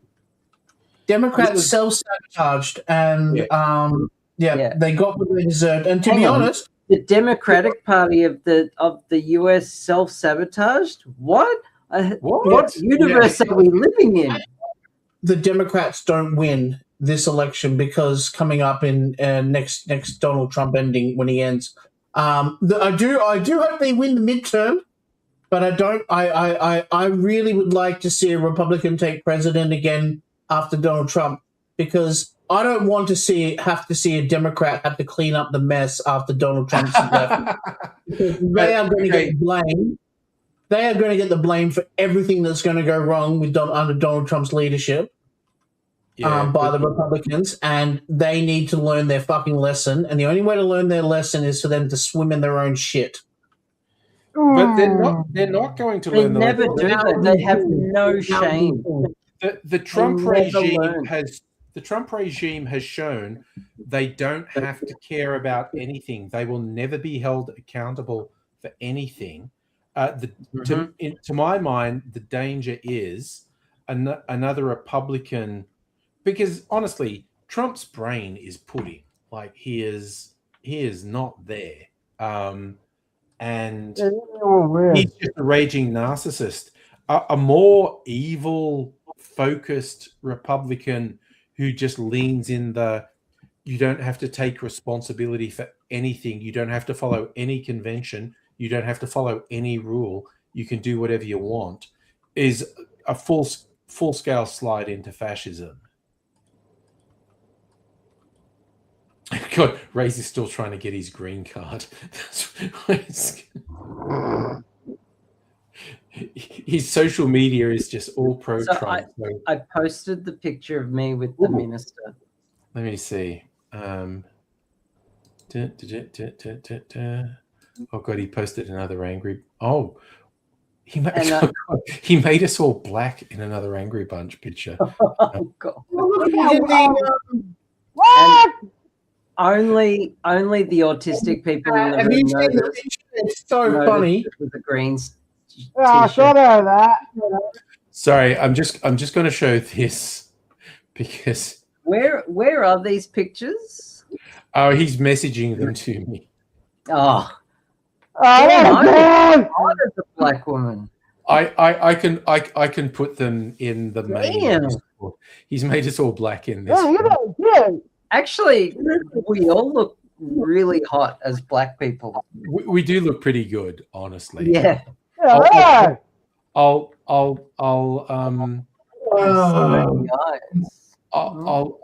put that in I the have to main. look away because I'm laughing too much and I'm going to bust the gut.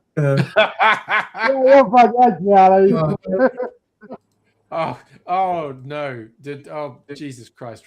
Ray's is just sending awful pictures of freaking. I want to see these pictures. The awful thing of Pauline Hanson pulling a bikini out of a bum. It's really bad.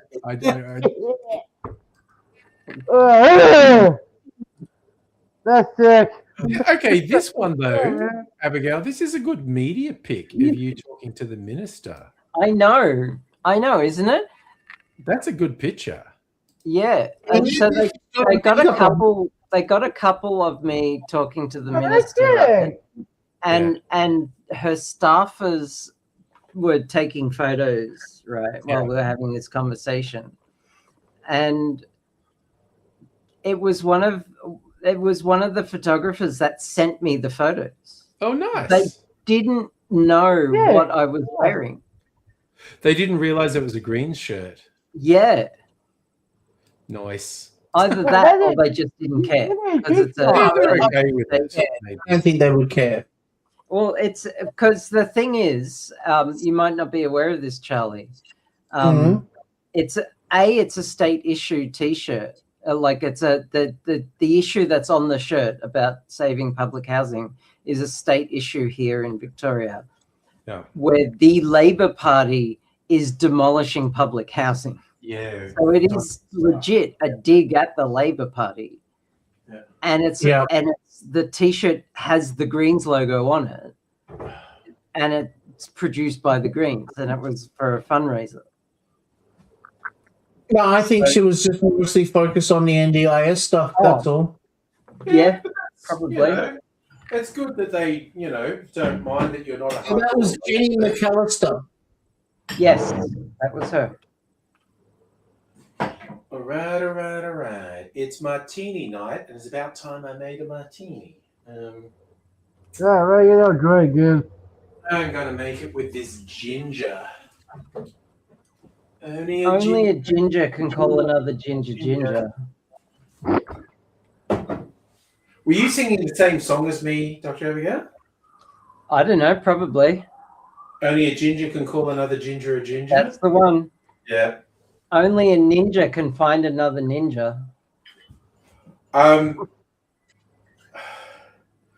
never been able to bring myself to make reaction videos on YouTube, but I occasionally enjoy watching reaction videos. And there's a few of black amateur musicians, black American amateur musicians reacting to that song. Tim mentions only a ginger can call another ginger a ginger. Yep.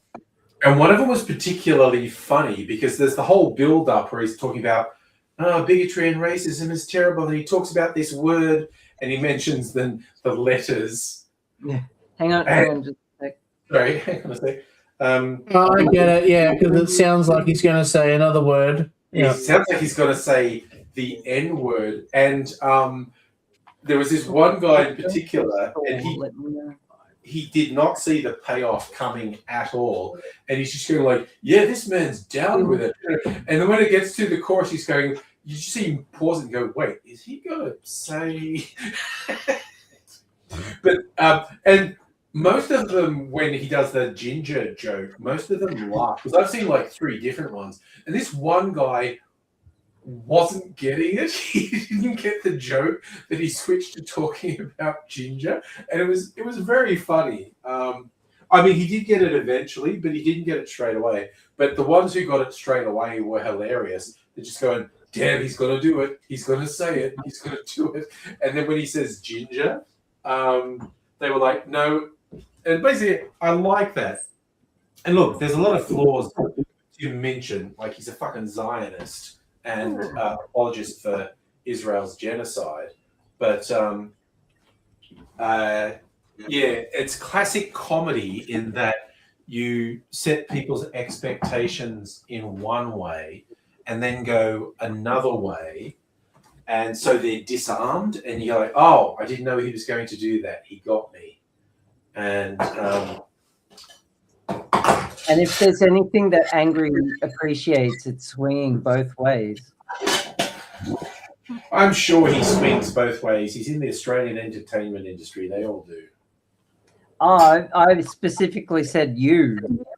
Me? Yeah. you like it both ways. The song. I'm not in the entertainment industry. How dare you?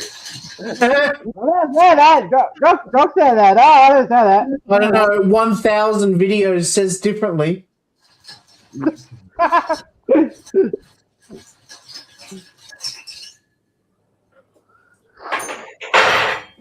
Yeah, and celebrities as well, Dr. Queen Bee. I'm the same. I tend to freeze up a lot when I meet famous people. Did I tell you that story about when I met Flea from the Chili Peppers? Ooh, no. Tell me that story. Oh, okay. So, Triple M Studios and Fox FM Studios are just around the corner from my old school, St. Michael's Grammar in St. Kilda. And so I knew about this building where I've known about where the location is for ages. So I bought a copy of Stadium Arcadium, which is an album by the Chili Peppers. Yeah. And I went to Fox FM and Triple M where they were going to get an interview on Triple M. And I stood out the front and there was about 20 or 30 other people. And I was hoping to get a signature from Anthony Kiedis or Flea, the singer or the guy that is from Melbourne, Yeah. So they went in the back door. They didn't come in through the front. And so nobody got to see them. Nobody got signatures. Yeah. You dirty old man. It took you a while to pick up on that, Charlie. No, I didn't. I just didn't respond. Yeah. It was my role that landed it. Hello. Hello, Kirsty. Hello. Hang So- on 1 second. All right. Well, Charlie's got to go to drink and then continue his story. Anyway, for anyone who didn't know, it is Martini Day, and so I'm having a martini. Very good old Jordan Jim. I've In got the some US. fantastic news. Oh, what's your news, Kirsty? Sorry, I want to hear it. Let's just say I am all clear. I don't have to see the surgeon anymore. Oh, that is good news. Yes. Yeah. I don't that's have good news. cancer. Oh, that's exceptionally good news, Kirsty. Glad to hear that. That's exceptionally great news. That's fantastic. But my worker's girlfriend's mom died on Saturday. Great. Thanks for being a downer, Pat. Wow. Kirsty's given us the good news and Pat's. No Yeah. one cheer up. My workers. Oh, my poor dog. That's all Are about you death. ready you know. to laugh? Also, Pat, did you see any movies this week? Oh yeah, so He-Man. Which one? He-Man? He-Man Yeah. and the Masters of the Universe. Hey, Just Mom. set up on Monday. This is the first 10 and 10. All right. Sorry, I thought there was someone in the hallway. I was just checking. It was so a Charlie, whole man. your story. Are you going to finish your story? Yeah, so I went. Okay, I'm sitting going straight home. I went down 2 doors down from the radio station. There's a kebab shop which I always go to. It's sort of like when there's really good kebab place. Yeah. Well, there's a really good kebabs place, and I sat down and I'm waiting for my kebab, which is always a mix with a lot, and usually double meat. And I'm sitting there and waiting, and yeah. And Flea and Chad walk into the kebab shop and both order falafels. And I'm sitting there in the waiting room, sitting right next to Flea, and I have this on my lap, which is the album for Stadium Arcadium. And he looks down and he goes, "Oh, what's your favorite song?" And I go, "Hello, Mr. Flea, sir." Mr. Feaster. Sorry. Sorry. Because I am so fucking nervous. I'm not going to talk to him. Of course you are. I would be My too. favorite song on it is Wet Sand. I really love the outro in it. It was really good, He goes, "Do you want me to sign it?" And I said, "That would be great. Please, yes." And he takes my pen, which was a Texter, one of those. Yeah. We had those art line ones back then, and it didn't work. But luckily, I asked the man who and he writes his orders with a Texter. The So- kebab shop, yes. So I got the signatures, Oh, fantastic. Flea and Chad, Oh! and that was the kebab.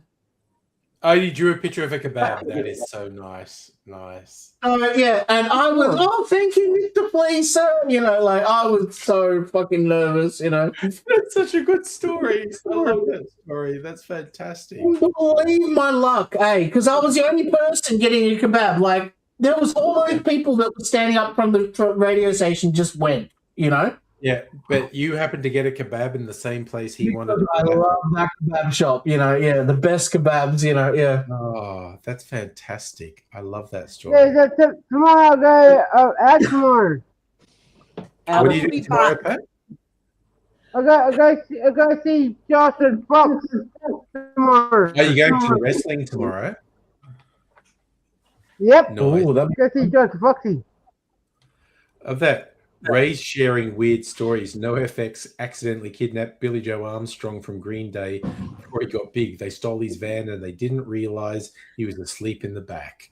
That is, again, awesome story. I think I heard that once when I was young, So that's that from the 80s or the early Yeah, I don't know. 90s? That would early have been- 90s. Because, they're around the same age as us. NoFX, I think, are like my age. Green Day are a bit younger. Green Day are yeah, your that's age. what I meant. I think Yeah, NoFX are my age, and Green Day are your age. Yeah. Green Day is about 4 or 5 years older than me. Yeah, Yeah, but I'm more of a Blink 182 age group. Not Green that Day- I Ah, like. but get it on Green there. Day, Blink 182, NoFX, The Offspring, all my like fucking 90s music list. yeah. Mm. Oh god, now I'm just thinking of 90s music. I want to like, Oh, Frenzel Rom. yeah. Um, Oh god, they're so Frenzel Rom are so funny. Yeah. And the fact that two of them were on Triple J for years, and they were Yeah. just like, what, yeah, the I forget his name, the one that was vegan. Jay and the ended up- Doctor. Yeah, it ended up getting a brain parasite that you can only get from eating pork.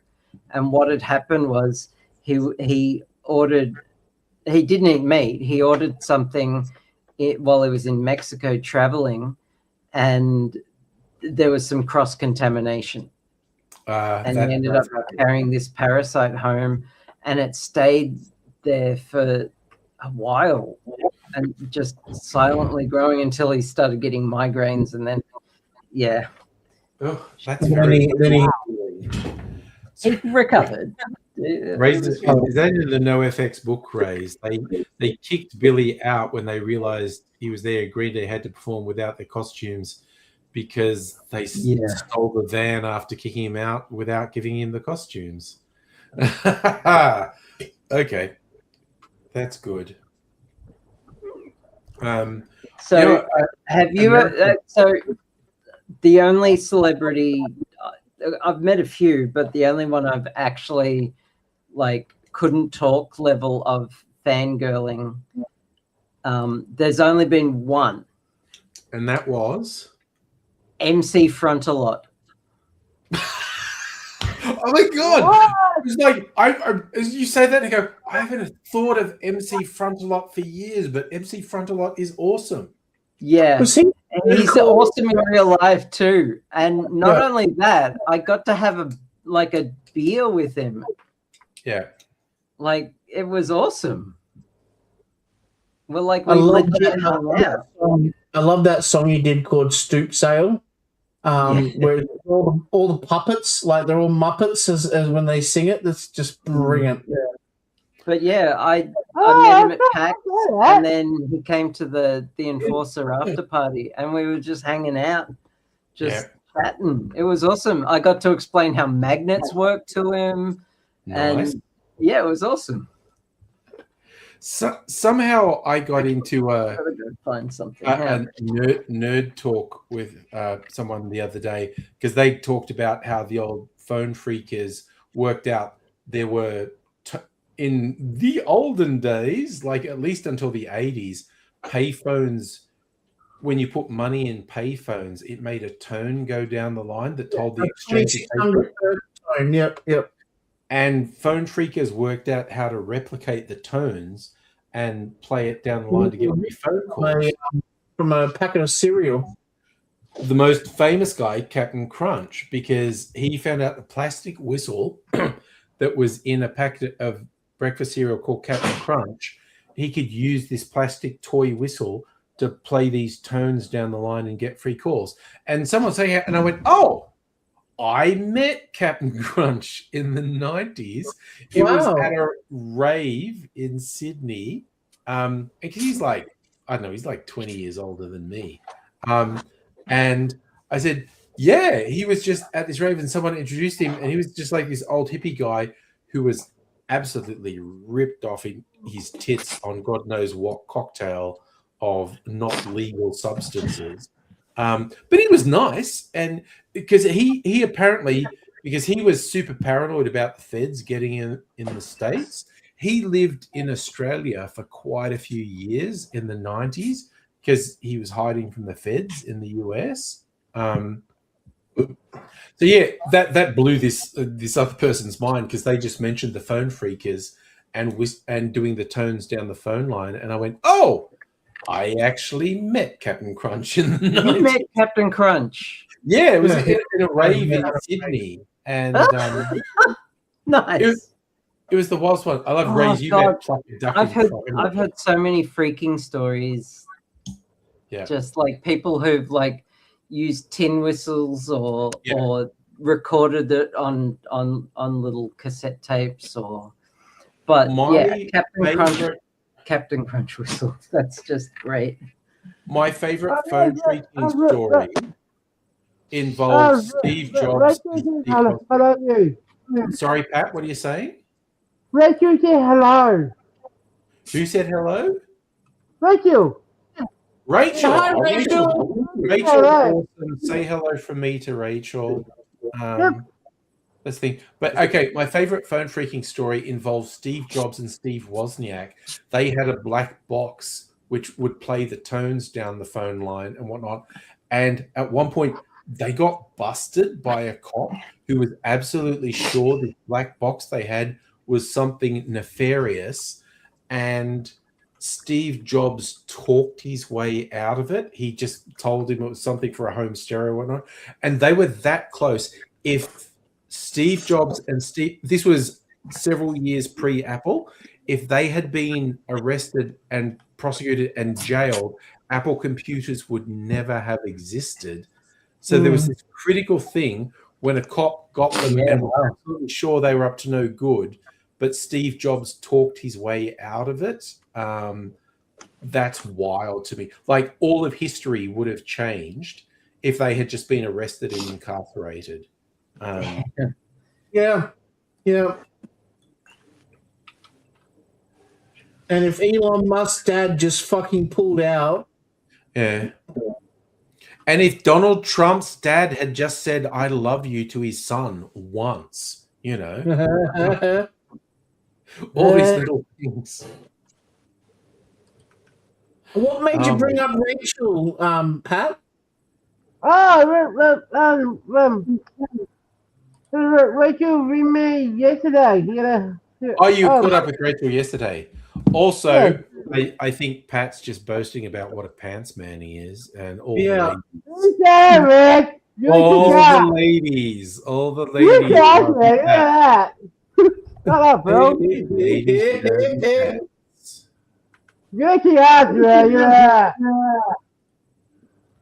Sorry, Raze, who's like, I feel like Razy's telling an incredibly crazy story. Oh, Pluck a Duck. You're in primary and they told you Pluck a Duck swam across the Westgate to see you, and you're primary school kids and you're all freaked out at the idea of this giant duck swimming under the Westgate Bridge to come and see you in Footscray. That's a damn. Yes, Raze, if Pauline Hanson's fish and chip shop was financially successful, that would have made a difference to you. Philip Brady, I think, was the most fun celebrity I met. No, Philip Brady was in did the morning breakfast show with 3AW, and he was a voiceover. He did Sail of the Century voiceovers, didn't he? No, that was Pete Smith. Okay, see, I'm getting super confused. Philip Brady was pretty big though back in the 70s and 80s. Anyway,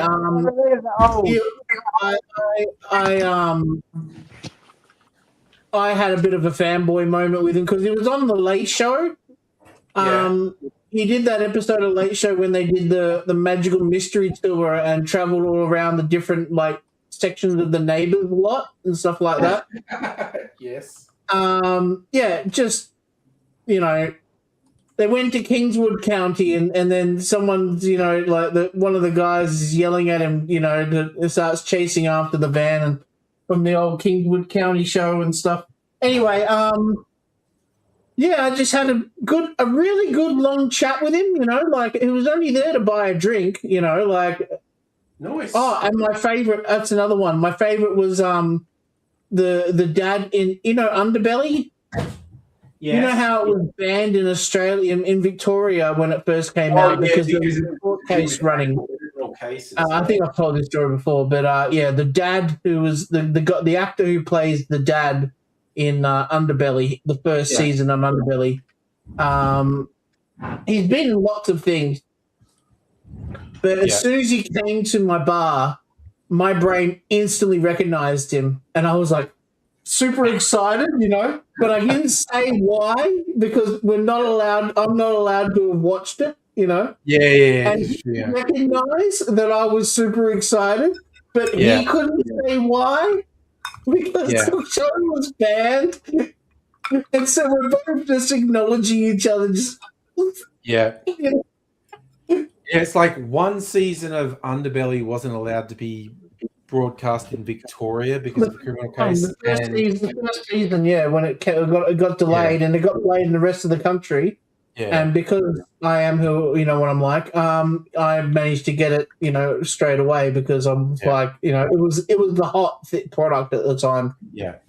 And another crime show, Blue Murder, about Roger Rogerson, wasn't allowed to be shown in New South Wales. I had it on DVD because because Roger Rogerson hadn't been convicted of anything in New South Wales, so they weren't allowed to screen this show that basically revealed Roger Rogerson was a cop, for anyone who doesn't know. And look, it's a pretty fierce competition for the most corrupt cop in the last 40 years in Australia. But Roger Rogerson is a red hot fucking contender for the most corrupt cop, to the extent he wasn't just working with crims and taking money from crims. He almost definitely organized hits on cops who refused to be corrupt. So the whole thing about anyone's like, oh, you got to defend the cops at all. Oh, Roger Rogerson. Roger Rogerson actually planned to murder other cops who wouldn't join in the corruption. So, also he's dead, so I can say it now. If there was one Australian celebrity that you would like to meet, who would it be? Ooh, Australian celebrity I'd like to meet and talk with and have a chat. Yeah, have a chat with, like I did with Philip Brady. Honestly, probably the guy from Mr. In Between.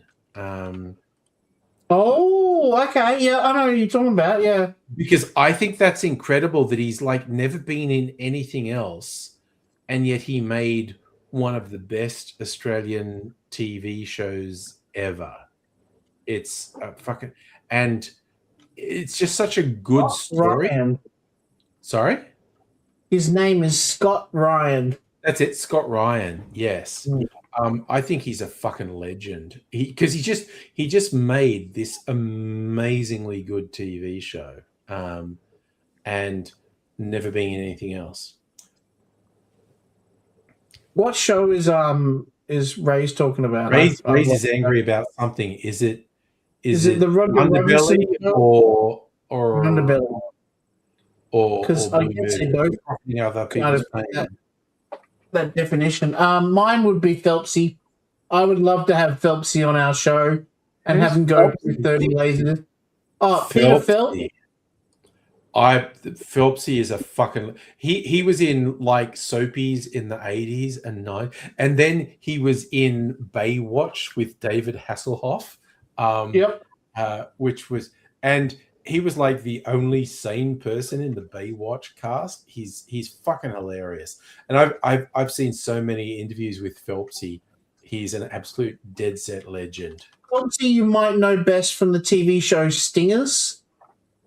It was a show that was on in the late 90s. Yeah. He was in Point Break. Ray hates Underbelly, and that's fine with me. I never watched it. Yeah, no, I just think he'd be a really interesting guy. I reckon he'd have some great stories, and I'd do an Australian movie special if he came on. Yeah. Oh my god, the stories Phelpsy would have though. Oh my god, he would have such good stories. What's his name again? Peter Phelps. P-H-E-L-P-S. P-H-E-L-P-S. Peter Phelps. He's been a sort of a mascot to this channel, Yeah, we talked about Phelpsy, but it was funny. Like, I remember seeing an interview with him. It was a couple of years after he'd been on Baywatch, and he was just going like, I swear to God, Hollywood is weirder than you ever imagined. Like, I I'm working on Baywatch with David Hasselhoff, and I got invited to a party at his place, and so I'm at his house, and he's got this huge framed picture of him with Kit from Knight Rider, and Phelpsy, being Australian, is just going, so I notice you have a giant picture of yourself on the wall. What the fuck is that about? and Phelpsy is just as an Australian just going, yeah, bro, this is really fucking strange. What the fuck? Oh no, Safa, the Michael Phelps. The US swimmer was Michael Phelps. Yeah. Oh, Ray's John Wood. Again, someone who had several decades in Australian TV. He would definitely have good stories. Yeah. John would yeah. And he probably would be easily accessible too, actually. He shows up at you know, those Comic Cons and stuff like that too. I have a non-zero chance of one day talking to Ben Mendelsohn. Full Mendo. Oh my god. Again. Sorry. I'm probably just changing Scott Ryan to Ben Mendelsohn now. Only because I am friends with his brother.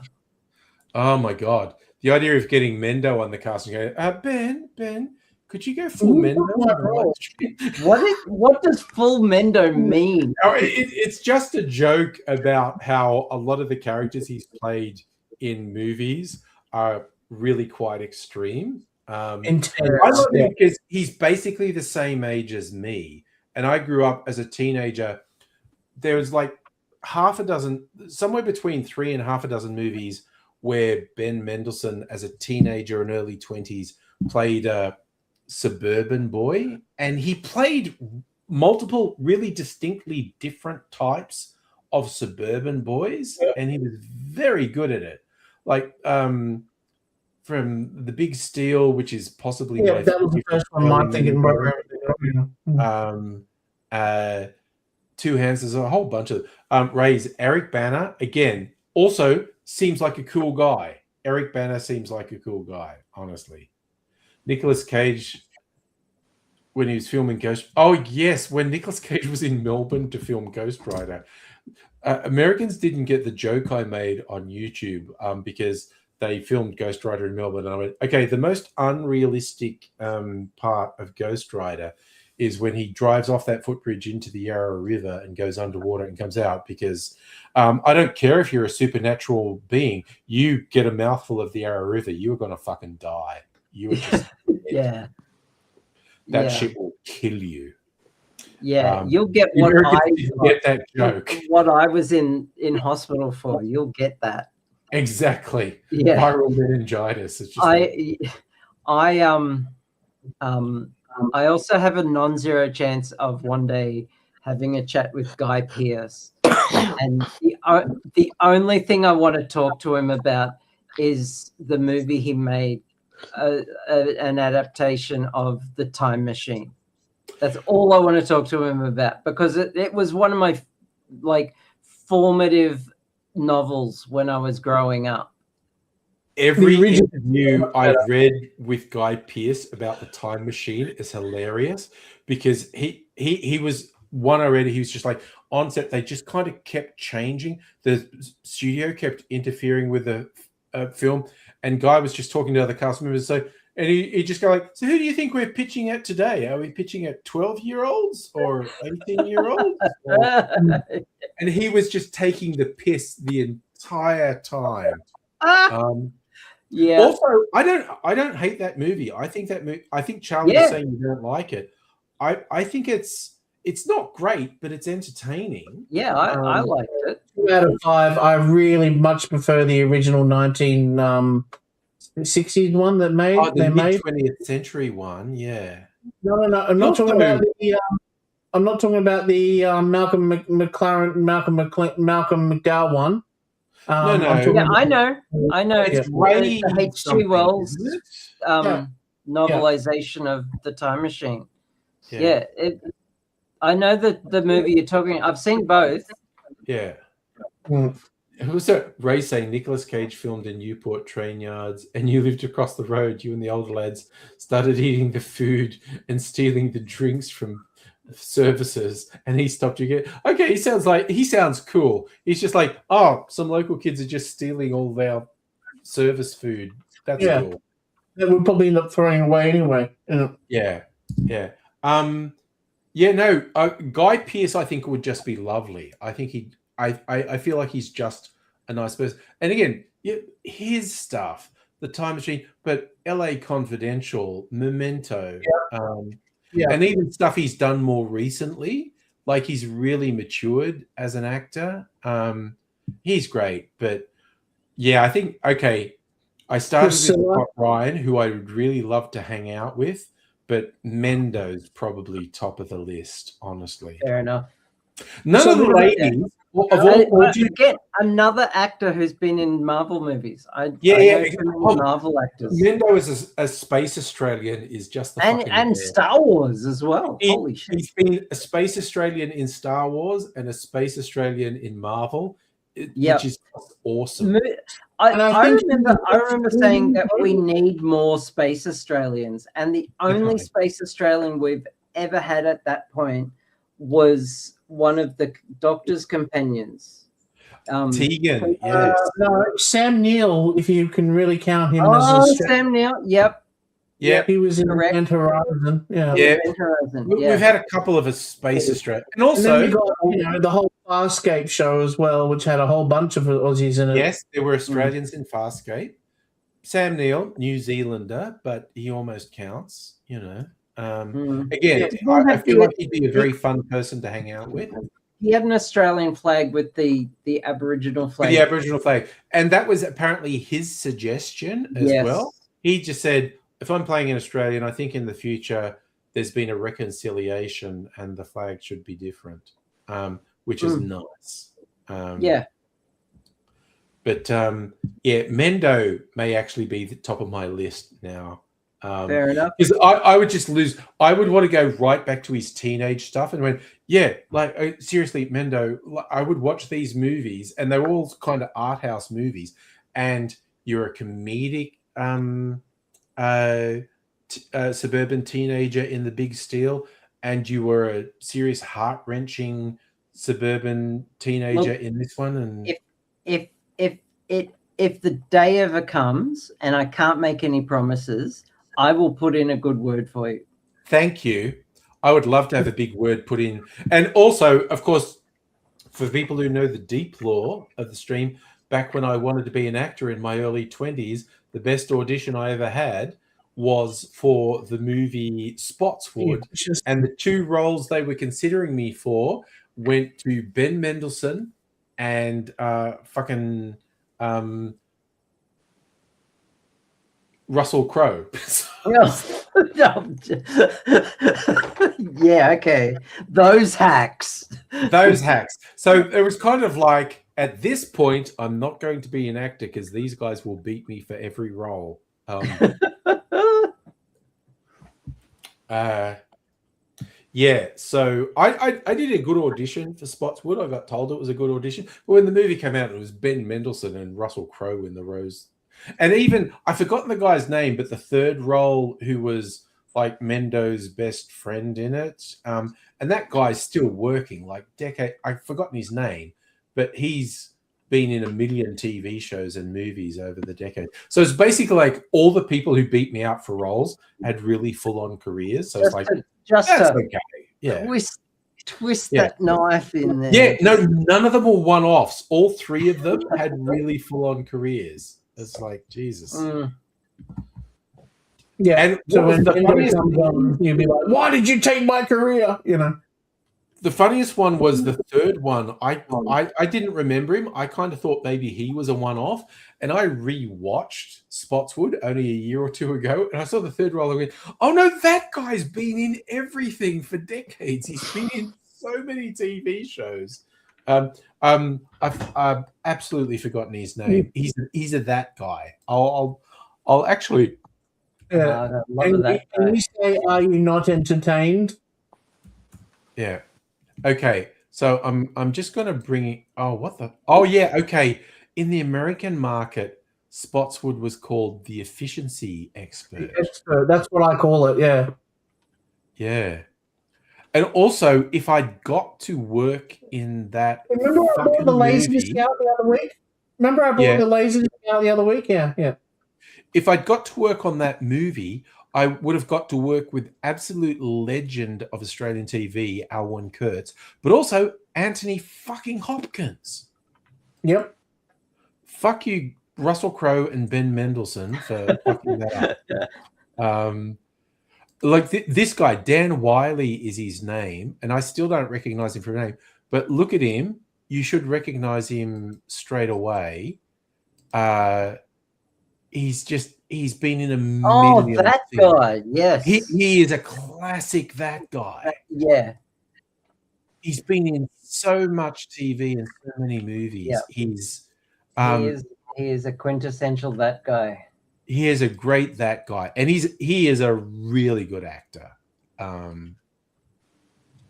was in Animal Kingdom.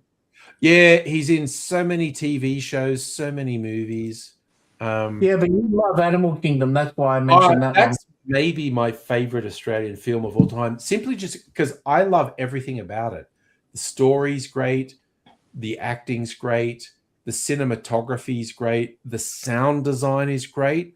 Like, it's such an exceptionally well-made film. And Jackie Weaver, who I know from fucking Play School and shit, just being the granny from hell, like literally blackmailing a bent cop into murdering her grandson because she has a very unhealthy attachment to her sons, and she's going to sacrifice the grandson. And when she's blackmailing the cop, saying, "I know stuff about you," and she goes, "You've done some terrible things, doll," and it's just like, you are the most diabolical grandma in cinema history. Jackie Weaver, and she ended up getting cast in a whole bunch of Hollywood movies because of how good she was in Animal Kingdom. What happened to Jason Garn?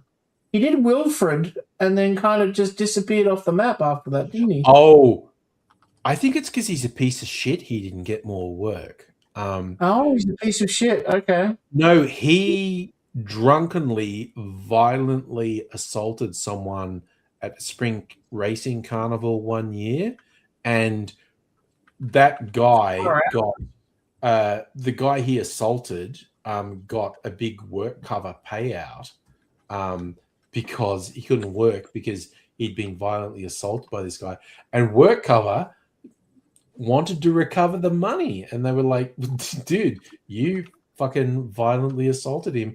And so he actually stayed out of Australia for years, because if he came back to Australia, he was going to be sued by work cover to cover the cost of the claim, because he violently, drunkenly assaulted a bus driver. And it's just like, a shuttle bus. Yeah. Raising, I could have been in Romper Stomper, honestly. He had to pay $600. You wouldn't even have to act. You just like get out your year 12 costume. When I dressed up as Hitler, yes. Yeah.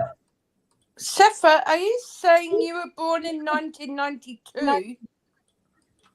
Maybe. Yeah, Safa was born 92. Yeah. He's a lot Raise younger it. than us. I think I should have a Friday night spin-off called I'm Blue Brothers. I mean, the funniest thing about Romper Stomper, like, I saw it when it first came out. I was living in Sydney, and I really liked it. And then I didn't see it for ages. Then I moved to Melbourne. When I first moved to Melbourne, I was living in Footscray, and I think I got Romper Stomper out on video rental to watch.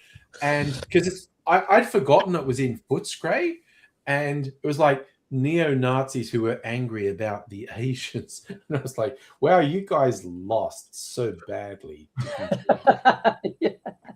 Because Footscray is that movie. Romper Stomper I can't fully remember what Romper Stomper is. Okay, Queen Bee and Kirsty don't know. It was a very early Russell Crowe movie from the early 90s about neo-Nazis in the inner west of Melbourne. Skinheads.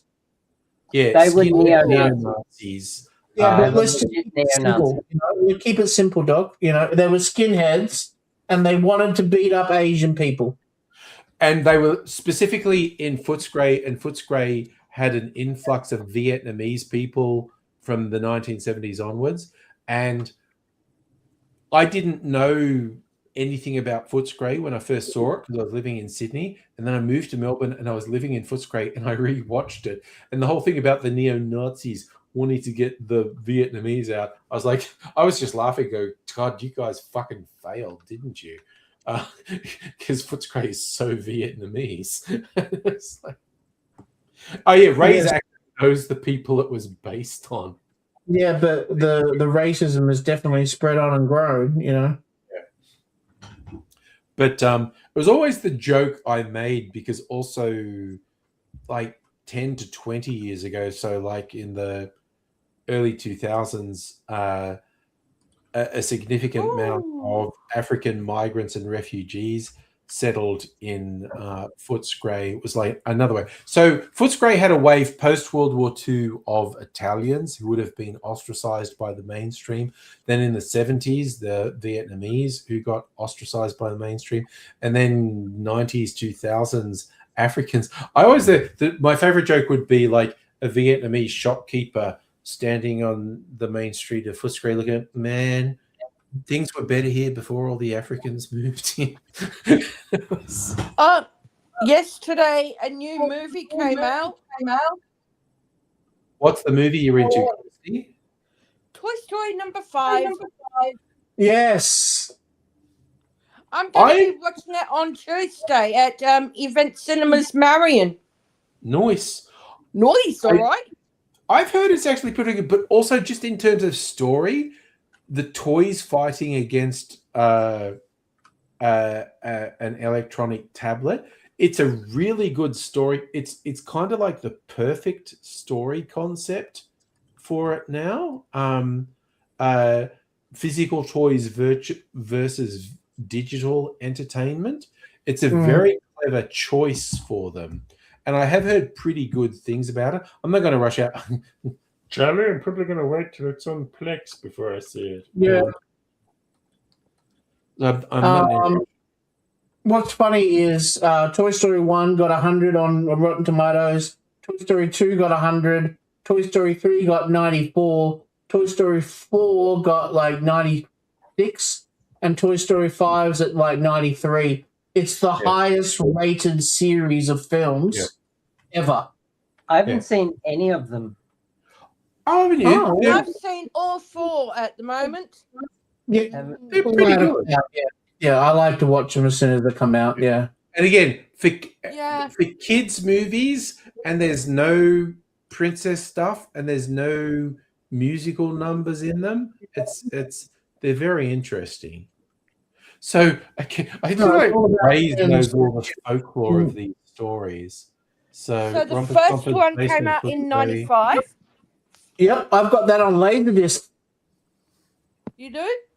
Yep, and the second one came out in 1999, and the third one came out in 2010, and the fourth one came out in 2016, and then the fifth one's this year.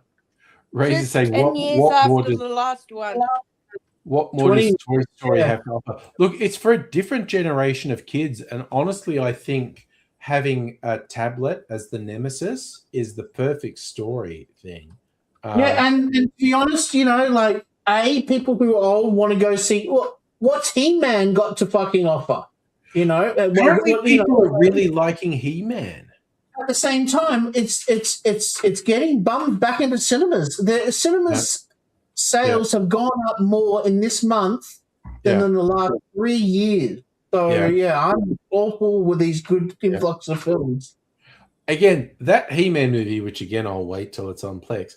But again, the reactionary right wingers who are all just stupid as fuck. When they saw that trailer when Adam's like on Earth hiding out and he's in an office and he's got a nameplate and it's got pronouns, he, him, which I thought was such a funny joke. And these right-wing chuds are just like, you fucking pronouns on him. What do you mean pronouns on he, man? I know. That is a great joke. It was a really good joke when I saw that in the first trailer of him having a fucking name tag that had pronouns he, him. I just thought that's so fucking funny. And all these insecure fucking dweebs are like, oh, he man having pronouns. Like, how do you not get how stupid you sound? That's the one that always does my head in. I can't understand that they don't know how stupid they sound. Hey, Kirsty, have you seen the movie Hoppers? Not yet. You would really like that one too. Is it a cartoon It's based? a Pixar. It's another Pixar movie, and you can watch it on Disney Plus.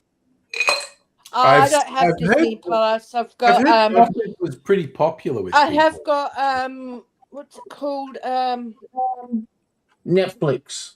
No. I have Stan. got Prime Video. Prime. Oh, you poor girl. There's not a lot of kids stuff on Prime, only actually. paying It's a very $9.99 a month. adult-oriented one. Yeah, Heine, it shouldn't be he, man. It should be them person. That's right. But yeah, no, Pixar went through a bit of a shit phase for a while. They had Turning Red. I wasn't a big fan of, and I'm not sexist. I don't mind the whole. I know what people instantly go, "Oh, you're being sexist, man." No, I didn't watch that one, so I don't know.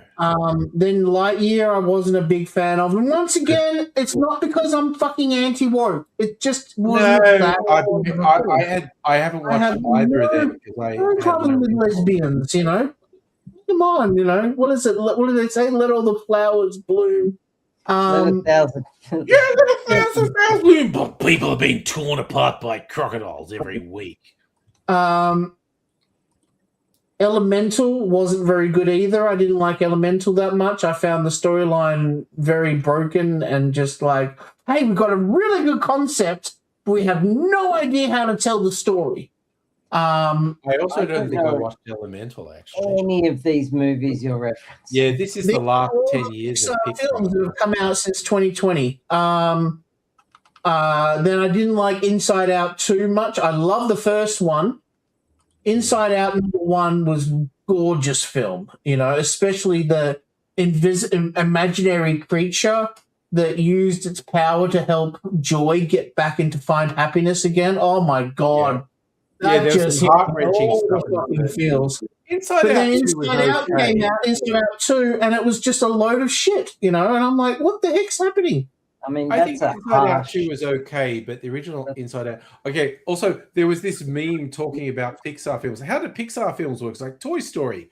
What if toys had feelings? Cars. What if cars had feelings? Inside Out.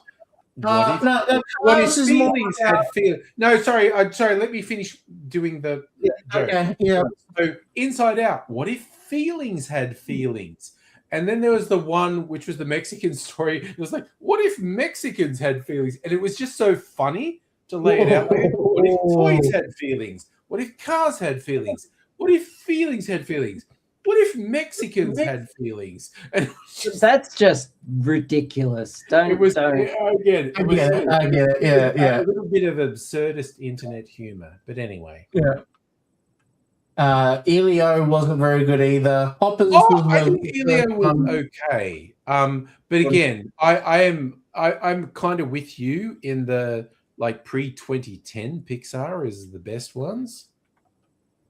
Yeah, no, look, I think Hoppers is the first movie that I saw by Pixar that I went, fucking good film. That was a good one. You know? I haven't watched it. I'll have to watch it. A good one, you know, yeah. And because Sophie watches all of them, I have to, you know, it's not that I don't want to either. It's just I see them on, I'm like,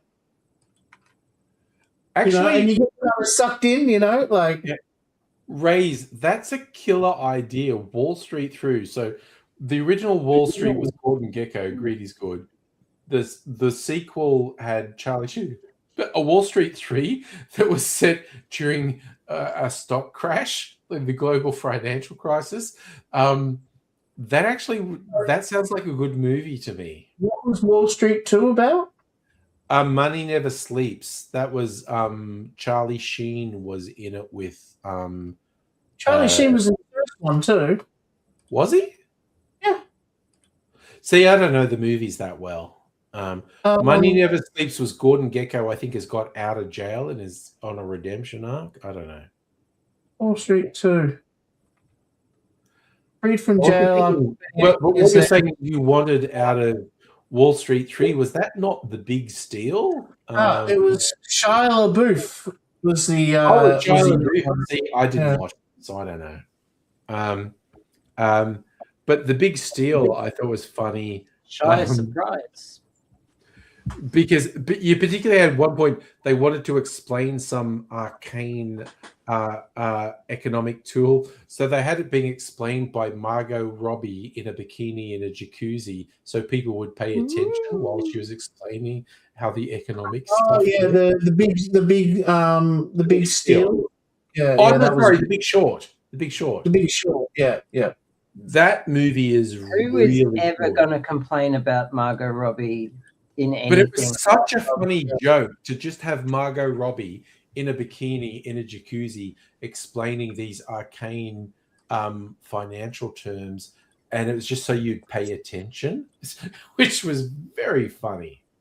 It's funny, Michael Douglas is getting really, really old now, and he's starting to look a lot more like Kirk Douglas did, like...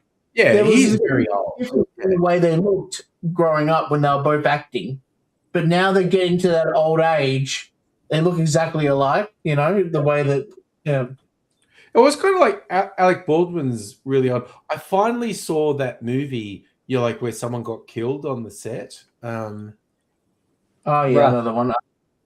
Rough. And it was a pretty good Western, honestly, where Alec Baldwin plays a crusty old cowboy who's been a horrible murderer his whole life and is trying to do something good for his grandson. It was actually a pretty good movie. It's just very distressing when you think about safety standards were so low on the set, someone got killed. Ray's, you're a big fan of Men at Work with Charlie Sheen and Emilio Estevez. Oh, I love that movie. That's a great movie. I've got some more fantastic news too. What was in the boot of the car? I need to know that left just their boots behind. What was it? I don't know the lore of the movie well enough to... I need to know. I've seen it. But I've got a question for you. What is Charlie Sheen's real name? I don't know. Ooh, good question. And that was always funny because Martin Sheen changed his name because his real name is something Estevez to be in Hollywood. And his two sons went different ways. Charlie did the name Charlie Sheen and Emilio went with his Mexican name, Emilio Estevez. So what's Charlie Sheen's real name is Carlos Estevez. Carlos. Okay. Yeah. I did not know that. And again, speaking of things that didn't get me out to the cinema, but I'll watch it when it's on Plex, The Mandalorian and Grogu, Hyperspace Fizz, which is not at all embarrassing and childish as a tie-in. Yeah. Extremely mature name for a drink. I know. It's so fucking stupid, these Shrek add as a tie-in. So the green one, which I have here, is called Hyperspace Fizz. The ready purple one, which I have over here, is called Galactic Lemonade. It's like another really mature name. Yeah. It's like, Jesus Christ, they needed to be on more cocaine. because that's not at all creative. God, I'd love to edit on cocaine. That'd be fun. Why Could you don't imagine that? Why it don't like, I? It's good for my brain. And I've had a stroke. Imagine that with cocaine. Yeah, you don't want to do that. It's like the limited series, which was on Prime Video, which was dramatization of the making of The Godfather. The series is called The Offer. I really like it. Apparently, a lot of people shit on it. I like it. Yeah. No, yeah, that was good. I like it. The making of The Godfather and stuff. Yeah. But that famous 70s, 80s Hollywood producer Robert Evans. Everything around Robert Evans is an interesting story because of the guy, how much cocaine and stuff like that was all surrounded by that lifestyle. And It was like 50% of all cocaine consumed in America in the 70s and 80s was consumed by Robert Evans. It was just like he was wild. But the work that came out of that cocaine usage, the amount of great films. Yeah. Robert Evans was a great producer. And Robert Evans convinced Bluehorn to purchase Sega. Yeah. When Sega was still called Service Games back then. Okay, that's a bit of folklore I didn't know. Yeah, so that's why it's SEGA, Service Games. Oh, okay. Sorry, Kirsty, what are you saying? I've got some fantastic news. Yes. Next year in June, so in over a year away, Yeah. I'm going away on a cruise. Ooh, where are you going to cruise to? From Queensland to Queensland. Okay. Oh, wow. Okay. Yeah. That's so cute. It's so cute. Around the world. I love that. That could either be a very short cruise or an extremely long one. 5-day cruise. Via Mercury, maybe? From the 21st to the 25th. Okay, so it's a relatively short cruise. Okay. Because you literally, when you say Queensland to Queensland, you could have gone to South America and Europe and Asia and then back to... Right, yeah. Brisbane to Brisbane means I could have traveled around the world, yeah. Yeah. Yeah, no, going all the way from Adelaide, my state, to Queensland and going on a cruise from the 21st to the 25th. So technically a 5-day cruise. A 3-hour cruise. You're 3-hour cruise. I was thinking the same thing, Dr. Abigail. Because I cannot project that far into the future. I don't know what I'm going to be doing next week, let alone next year. So watch out if the boat's called the SS Minnow. A 3-hour cruise. We now own a house officially, and once I renew my passport, we file the visa with a expected 6 to 9 month wait period. Oh, nice! So get the fuck out of here! Thank God. No, I'm just kidding. Nice. That's good. Great. No, that's great news. Yeah. Is it a nice house? Of course. It's only taken a couple of years, but it's good. Patient.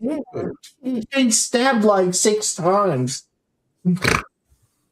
Don't bring that up. We don't want to tell the US immigration about how many times Ray has been stabbed.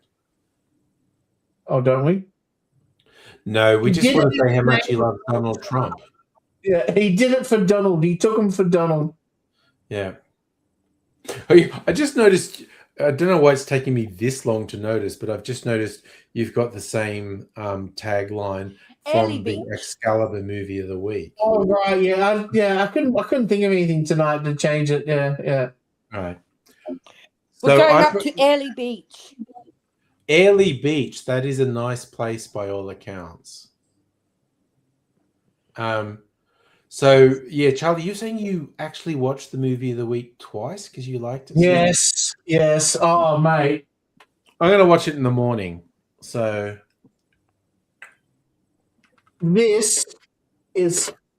it covers every bit of dad film that you could ever watch. Yeah, Like the synopsis of it was great. Burt Lancaster does all of his own stunts, and it Yeah. really shows. Yeah. They blew the living shit out of a train station that took 3 months to set up the shot. Right? Damn. It's probably the ultimate blockbuster fucking action film, except it's in black and white. Okay. You know, Right, so you're well, like, I'm gonna watch it in the if this morning. was color, it would have been so much more popular. But Ooh. yeah, it was fucking cool. And the bad guy, oh my god, you know that German in Inglorious Bastards? Yes. Yeah, you know that I'm fine charisma with that he has. Yeah. I'd say this guy has about 3/4 of that charisma. There's a lot going on there, you know. Yeah, not as much, but up there, you know. Whenever there's Nazis as the bad guys, again, because I'm a Simpsons tragic, I just think like, no, it doesn't say die, but die. It says the, but the. And someone goes like, oh, no one who speaks German can be evil. Simpsons came out yesterday, and they did a 40-minute episode, and they broke it into 3 segments, and each of those segments were a tribute to an older movie. Okay. Right? The first one was Top Gun, and Homer was this tall. Okay. And, you know, he was like dating Marge, who was playing Deborah Winger's role, you know. Yeah. And, you know, he's like, oh, I've got to give you a psychological, you know, thing. And so she's flying with him and giving him like rickshaw tests, you know, those tests that says, you know, whether it's a blob, you know, like those blob tests. Yeah, like that. Rorschach tests. Yeah. Rorschach, yeah. Rickshaws are bloody trolleys that you pull people around with, and the great joke is how short they've made Homer in it, though. Yeah. You know, and he's like, he's notoriously he has to get into the plane. He's like, and then the second movie, I have not picked it. I'm trying to, my brain is like, what movie was that? But it was like an old 50s kind of like a Billy Wilder movie. Oh, okay. So like 7 Year Itch or something like that kind of thing, you know? Like it's every single 50s movie all wrapped into one with this great animation sequence in it that was a mind-blowing sequence. And then it finishes off with a tribute to, you know, the Joker movie that came out a few years ago with Lady Gaga. Joaquin Phoenix in it, yeah. Was it the Joker or the? I still haven't watched the sequel, which was a musical, apparently. No, it was the Joker, the original Joker. Yeah, no, it wasn't. Which I was surprised how much I liked that movie. Yeah, and this was really interesting as well. Yeah, so just really interesting episode. Yeah, the segments in between the 3 movies that they showed was a bit. Yeah. Is it on your plan? Yeah, of course, yeah. Okay. I saw it came out. I saw it come out, and I had to watch it straight away. So by the time it came out in America, I had watched it within like 20 minutes of it coming out. Like, you know, was super excited to see it. 40-minute episode though, so it was like, which is you know, episode, yeah, it was like a double episode, you know, yeah. All right. Yeah. Ray has been messaging the hell out of me. Oh God. Okay, I get to see the house. Oh, that is pretty. Oh, house photos. Yeah, he sent me a picture of the new house he's getting. Okay, nice. And it's very American. Yeah. Oh, it's like, you know, my friend Corey, Mr. Safety, a few years ago, like he said, a few years ago, 10 years ago, sat down with his wife in somewhere rural in America, and they've got just this absurdly large house, like 20-room house or something. It's like, wow, sure, dude. There's no way I'm ever going to attempt to travel to the United States unless the ridiculous fuckery that Trump's built up has been deconstructed, because I wouldn't get through border control. If only Geordie's does, I reckon you would. They were like, what's your political views? Show me your social media. And it's like, death to America. Fuck you. You haven't actually said death to America until now. No, I never have because I like it. I have fuck Elon. Like your most recent cocktail video, even then you couldn't resist yourself from going, fuck Elon Musk, you know. And that came out of nowhere. Honestly, I was just randomly going, da, da, da, da, and I mentioned Twitter, and it just spontaneously went, yeah, fuck Elon Musk. I'll be dead and cold in the ground before I call Twitter X. Fuck that apartheid emerald mine owning motherfucker. Did we just change channel? You know, it's like my brain just flipped when I went back into routine. Yeah. Like most of it was scripted, and just because I slipped, and I said On the tweet, tweet, and I'm like, oh, you could tweet it on Twitter, and then I just said, yeah, you know what? Fuck Elon Musk. Fuck that piece of shit. And it's a little thing. I get the occasional go back to the book after that and say, okay, now we're writing down the recipe. You know?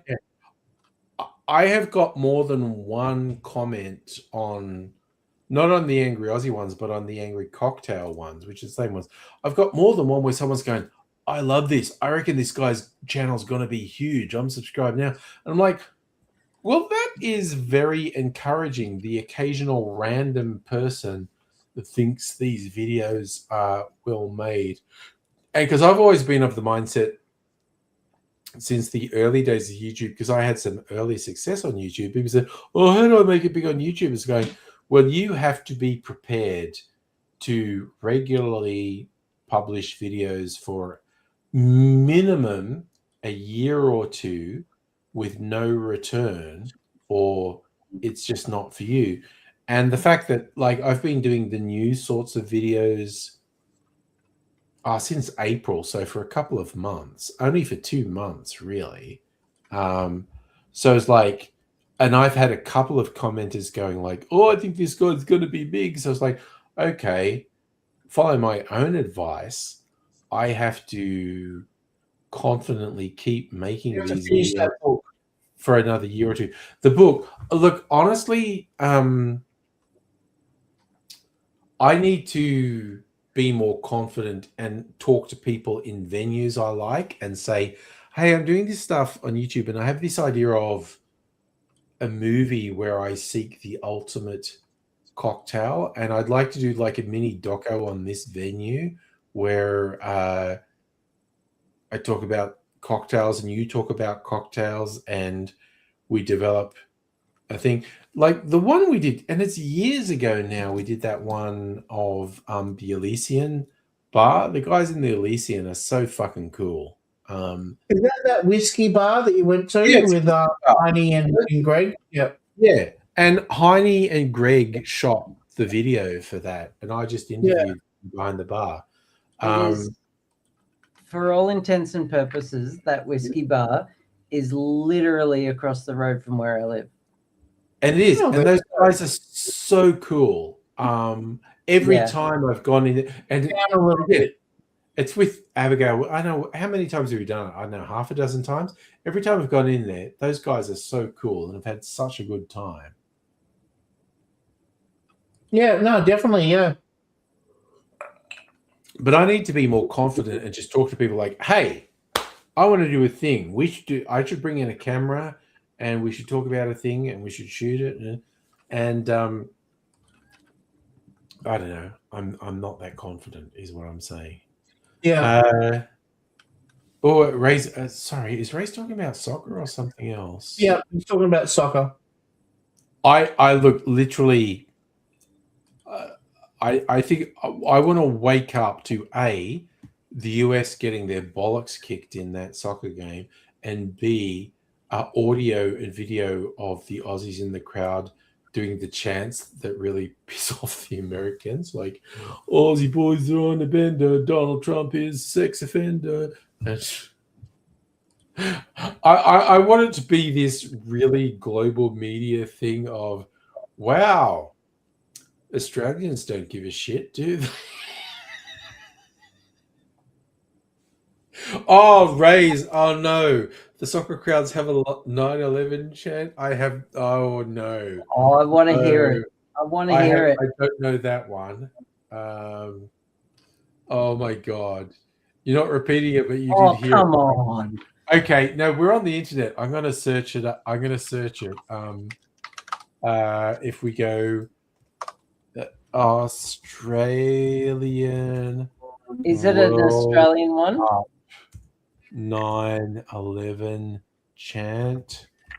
What does the internet tell us?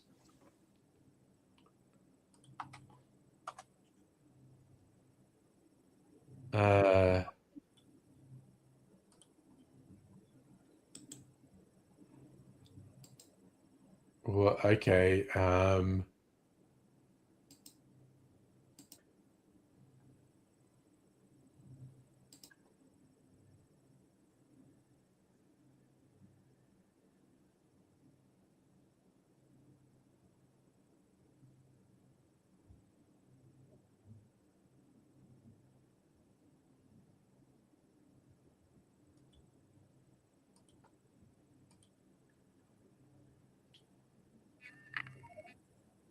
No, I didn't find that.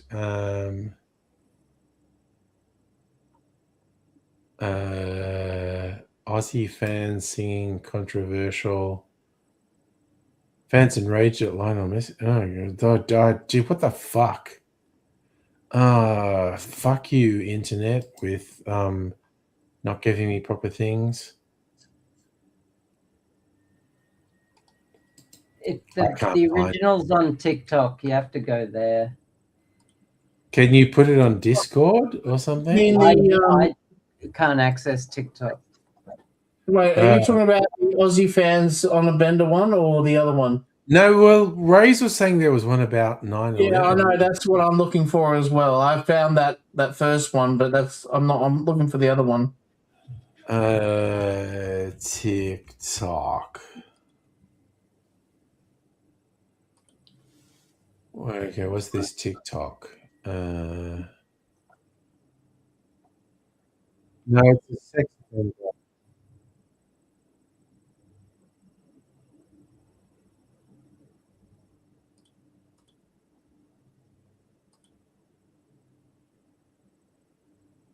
No, sorry, it's just like it's the sex offender one. Yeah, that's all I'm getting as well. Oh well, say Livy. But yes, I wanted to be a source of consternation and outrage. Oh God, Rays! They started singing at the pub when you were. Another one that they are singing is "He's fat, he's old, he likes them 12 years old." Donald Trump. Donald Trump. That is a very soccer chant. That one.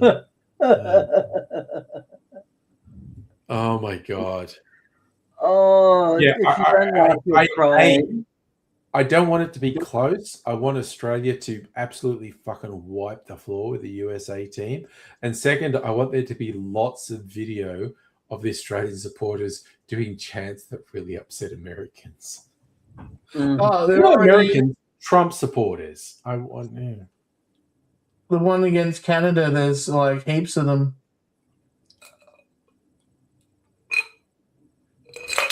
Oh my God. Would you say it's a whole thing? I believe it is a whole thing. Yes. Okay, I'm gonna send you a link. Angry. This is just the sex offender one. Yeah, no. I found a bunch about the sex offender. Yeah, we found that one. Yeah, they're walking down the street singing it. Yeah. Yeah, Rays asserts there's a 9/11 one, which Yeah, no, I can't find that one. Yeah. I'm legit on board for. It's like there's an American comedian I've become quite a fan of, Gianmarco Ceresi. He's half Italian, half Jewish. Ray's one. He put the basis in the comments. He wrote on the ground. No, I don't know that The one. people in the towers are on the ground. The same tune as wheels on the people on the towers are on the ground. Okay, well, maybe tomorrow there'll be some classy video of it, because they need it. I don't know. I don't look. I'm not responsible for what Australian soccer fans do in the World Cup in the US. I mean, there was a very funny article today I read in Boston. The Scottish supporters had drunk all the bars dry. They ran out of beer. They All weren't the Scottish supporters are going beer the Scottish ham. supporters would drink. They even brought in bagpipers.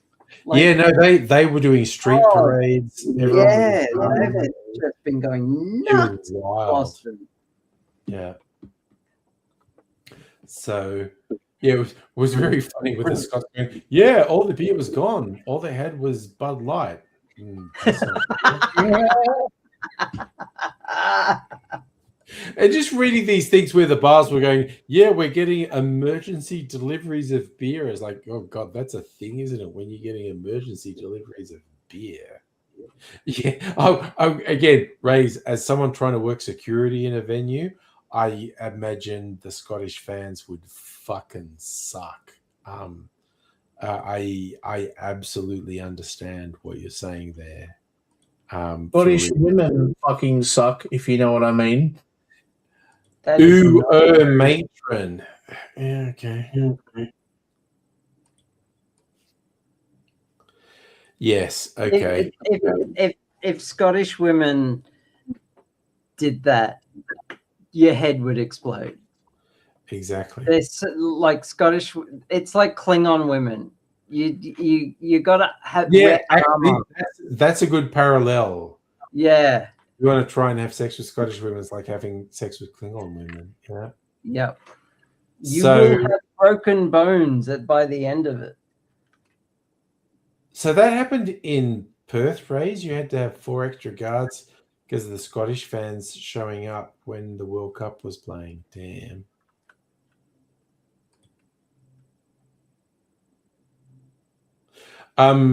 Justin, I did see the weird Gollum cadaverous former Florida governor Rick Scott being upset at the Americans doing that thing. It's fucking wild. But yes, I am looking forward to waking up. Not that I give a shit about the World Cup, but I do severely want the Socceroos to savagely defeat the USA team. And the first thing I want is that. And the second thing I want is lots of videos of the Australian fans doing really crass chants to upset Trump supporters. Because I'm very childish. It's only natural. As an Australian. Yeah. I get it. It's Dr. Abigail.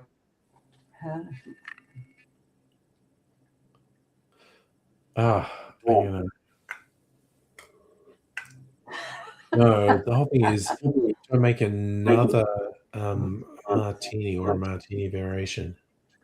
I don't know what I feel like drinking now. Ray, see, I don't know anything about how good the US men's team is. So this is Linux like 20 years ago, but sure.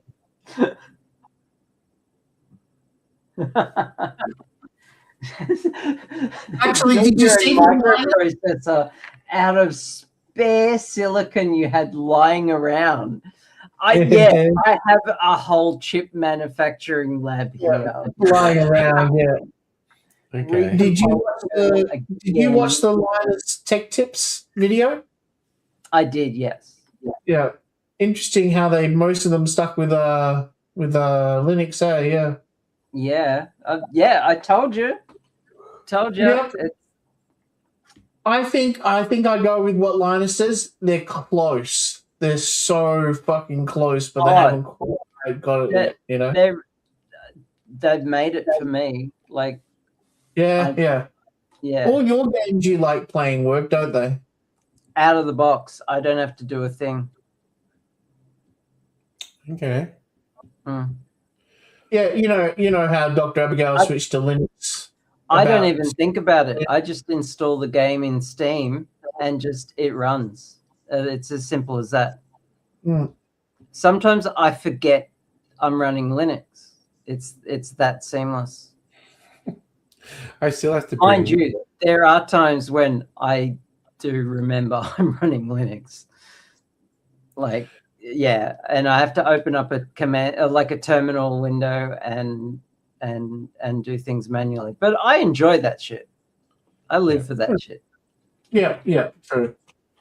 I do have to bring my more modern laptop over to you still at some point, Dr. Abigail, convert it to Linux and see if that works, because it's this surreal thing where it won't let StreamYard run on it. It's when it's Right. So very what you're weird. using now is your old one, is it? This is an old broken laptop. The old one again that you use for It ages. will Okay. stream, but won't do anything else. Like, I can't even open MS Paint on this laptop to edit images.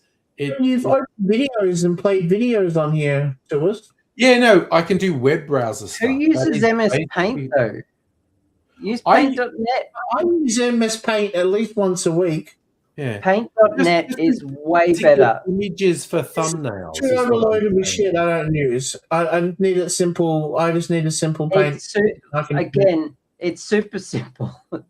most of And the things I do. It's a you can get on the Microsoft I Store. don't need the extra stuff that Paint.net has, then why would I change? Because it does what it does better than Paint Yeah. does. I cannot run. That's an what Paint does, application- but better. I can't run an application that's not a web browser on this laptop. It's so Oh, shit. that It's sucks. bizarre. I can't even do screen capture stuff. It's just like, I can't open image files on this laptop. Well, I try not to with open that attitude. Yeah, no, I try to open an image file and it just goes, yeah, go fuck yourself. And I'm like, Yeah, well, sure, laptop. it's probably seen your browser history. Look, legit, yes. It is Windows. That's the thing I try to do when I get spam calls about, someone with an India. Yes, I'm from Microsoft. I have detected a virus, and I try to do like this just old man voice. Oh, my son said I should not watch the pornography on my computer. Is that what happened? And they go, maybe. And then I opened the Wikipedia page for Two Girls, One Cup, and with the description of what is in it, and say, tell me, this is the thing I watched. Is this what caused it to happen? And I just keep reading the description of Two Girls, One Cup until they hang up. I love it. That's a good one. Sometimes they hang up straight away, but sometimes they stay on for a while. It's just like, Yeah, and they start breathing heavy in the microphone, yeah. yeah. Sometimes they're into it. It's just like, But I'm so disappointed because a few years ago, the instruction in these scam centers was clearly keep them on the line no matter what. But it changed a few years ago because everyone watched scam betas on YouTube and watched them fucking. And it's like, the moment you think they're fucking with you, hang up. And I was like, that's so disappointing because I can make Mrs. Angry laugh a lot. I put it on speakerphone on my phone and start going, what do you want? And she's in the corner cracking up because they're talking to me. And my personal favorite was when I was pretending to be like a decrepit old man and not understanding anything. And at a certain point, I know, just a tiny stretch, but my personal favorite was when I had I'd kept the person on the line for quite a few minutes, and I was just like misunderstanding everything they said. And at one point, when they said something, I said something in response, and they just went, "Oh." And I went, what was that? Why did you make that noise? And they're like, no, nothing. I didn't do anything. And it's like they were trying to get like a not very clued in old person, but I was too much and they couldn't deal. But I think whenever they hear Mrs. Angry laughing in the background, they hang up. And it was just like, because I put it on speakerphone and just like, I'm going to play with them for a while. Hell of a thing. I think I need to do a pee break. Again, I don't. How we were going? We got to keep going. Like I am coin toss. I could go to bed or keep going at this point. So yeah, Sophie's not going to be home until midnight tonight. So all right. Well, let's keep you going until Sophie gets there. oh no, my midnight is your 4 4 a.m. God, I just forgot. Yeah. How time difference. You just had what we call a brain fart. Yeah, I am like. I know that was a senior moment on my part. Have you seen the reflecting pool? Oh, that's hilarious. That is very funny at the Lincoln Memorial. So they've had a problem for like a decade or more with it growing algae and whatnot. And Trump just kept saying stupid shit about how I'm going to fix it. And people are going, no, your plan won't work. And he's going like, oh, yeah, these guys fixed my swimming pool. They'll fix it. And my personal favorite in just the last like 24, 48 hours, it's like, so they did the whole thing, Trump did the thing, and because it's this still stagnant water, it just grew all this algae and it went green again.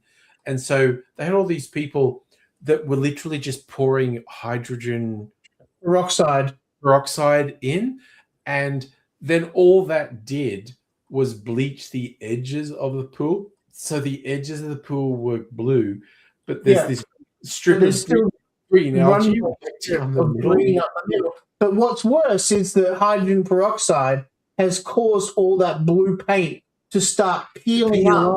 I actually saw a picture. Someone was peeling up the blue paint from the edge. Yeah. It's like such a fucking shit. And apparently solving it is really difficult. Like as far back as the Obama administration, they tried to fix it and it didn't work very well. And Trump did this stupid mouthy shit that he always did, like, Obama can't do it. And it's like, yeah, dude, you hired some guys who cleaned your pool to do it. And what the fuck? We should have known better. Too, like, yeah, but okay, like Trump is a fucking idiot who doesn't know shit about fuck. And honestly, if you're a pool cleaning company and you get a $10 million contract, you're just going to take it and take the money and you go, oh, it didn't work. $14 million.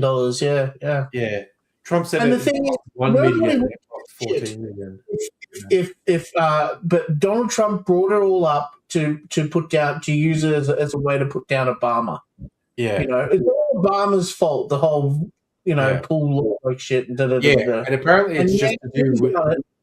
It's even worse. Just like the Iran thing. Oh, Obama spent $1.4 billion to settle the dispute, and now he spent $300 billion, 400 by some accounts. No, he's just a clueless fuckwit who doesn't care about anything. But it was apparently the whole thing with the reflecting pool is complicated by the fact like DC is literally a swamp. It was built on a swamp, and do you remember the old episode of The Simpsons of Lisa with her patriotic speech? And she sees the corrupt politicians in DC, and she changes her speech to go, Washington was built on a swamp and nothing's changed. Why do you think they say drain the swamp? Yeah, but I thought literally Washington, DC is reclaimed swampland. It's hilarious. Yeah, I just thought that was a general metaphor based on, it's work there are frogs, Yes, that photo with all the previous presidents and their wives and stuff like that was a really nice picture. I love that Donald Trump wasn't there for that. I did see it. The Obama Presidential Library is a weird-looking building, honestly, but Yeah, but and it's way too overpriced. the amount of money that's gone into it. I know Trump's is even more expensive, but you don't need to start that trend. It's like a Trump presidential library is just going to be coloring books, and it's just like, you know, and planes from Qatar. yeah, which Yeah. I don't think they're even going to take that back, the plane they gave him, but I don't know. I hope It's so. very weird. Kirsty, I think that might have been your internet that disrupted you, but that's okay. Or is it? Look, what is the time now? 11. Tea I need time. to do another pee break. And honestly, because it's Martini day and I've only had one Martini. Oh, that's a good idea, Martini. Yeah. If I make another one, I'm going to have a pee break. it's Joe. Okay, it's official. Oh, You're gonna be here by myself. I could put a video on.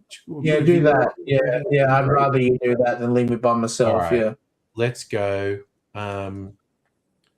Something to do with toilets. No, half your videos. Exactly right. That's what I can't wait. I'll see you soon. Yeah, I'll see you in a bit, Abigail. If you go to Angry Aussie, yeah, and scroll up to where dole bludgers and welfare cheats. I'm curious in seeing that one. Sorry, you know my chat box with you?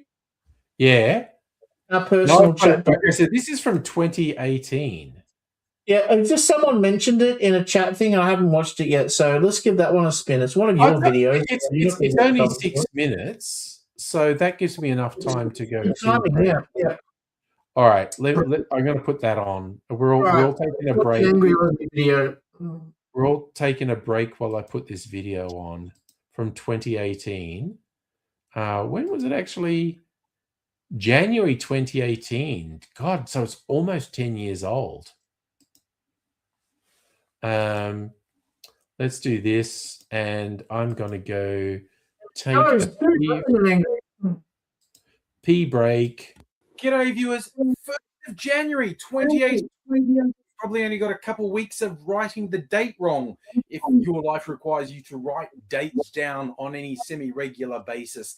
But hey, look, we're starting a new year. It's completely arbitrary, but some people like to use this time of year to reflect on the previous year, plan and set goals for the coming year, and look around and our corporate media in Australia, lapdogs of the government that they be, they've decided their goal is to vilify the most vulnerable and least well-off people in our society. There's been this whole swath of stories fed to them by the government about, welfare, dole bludgers, they're such a drain on society.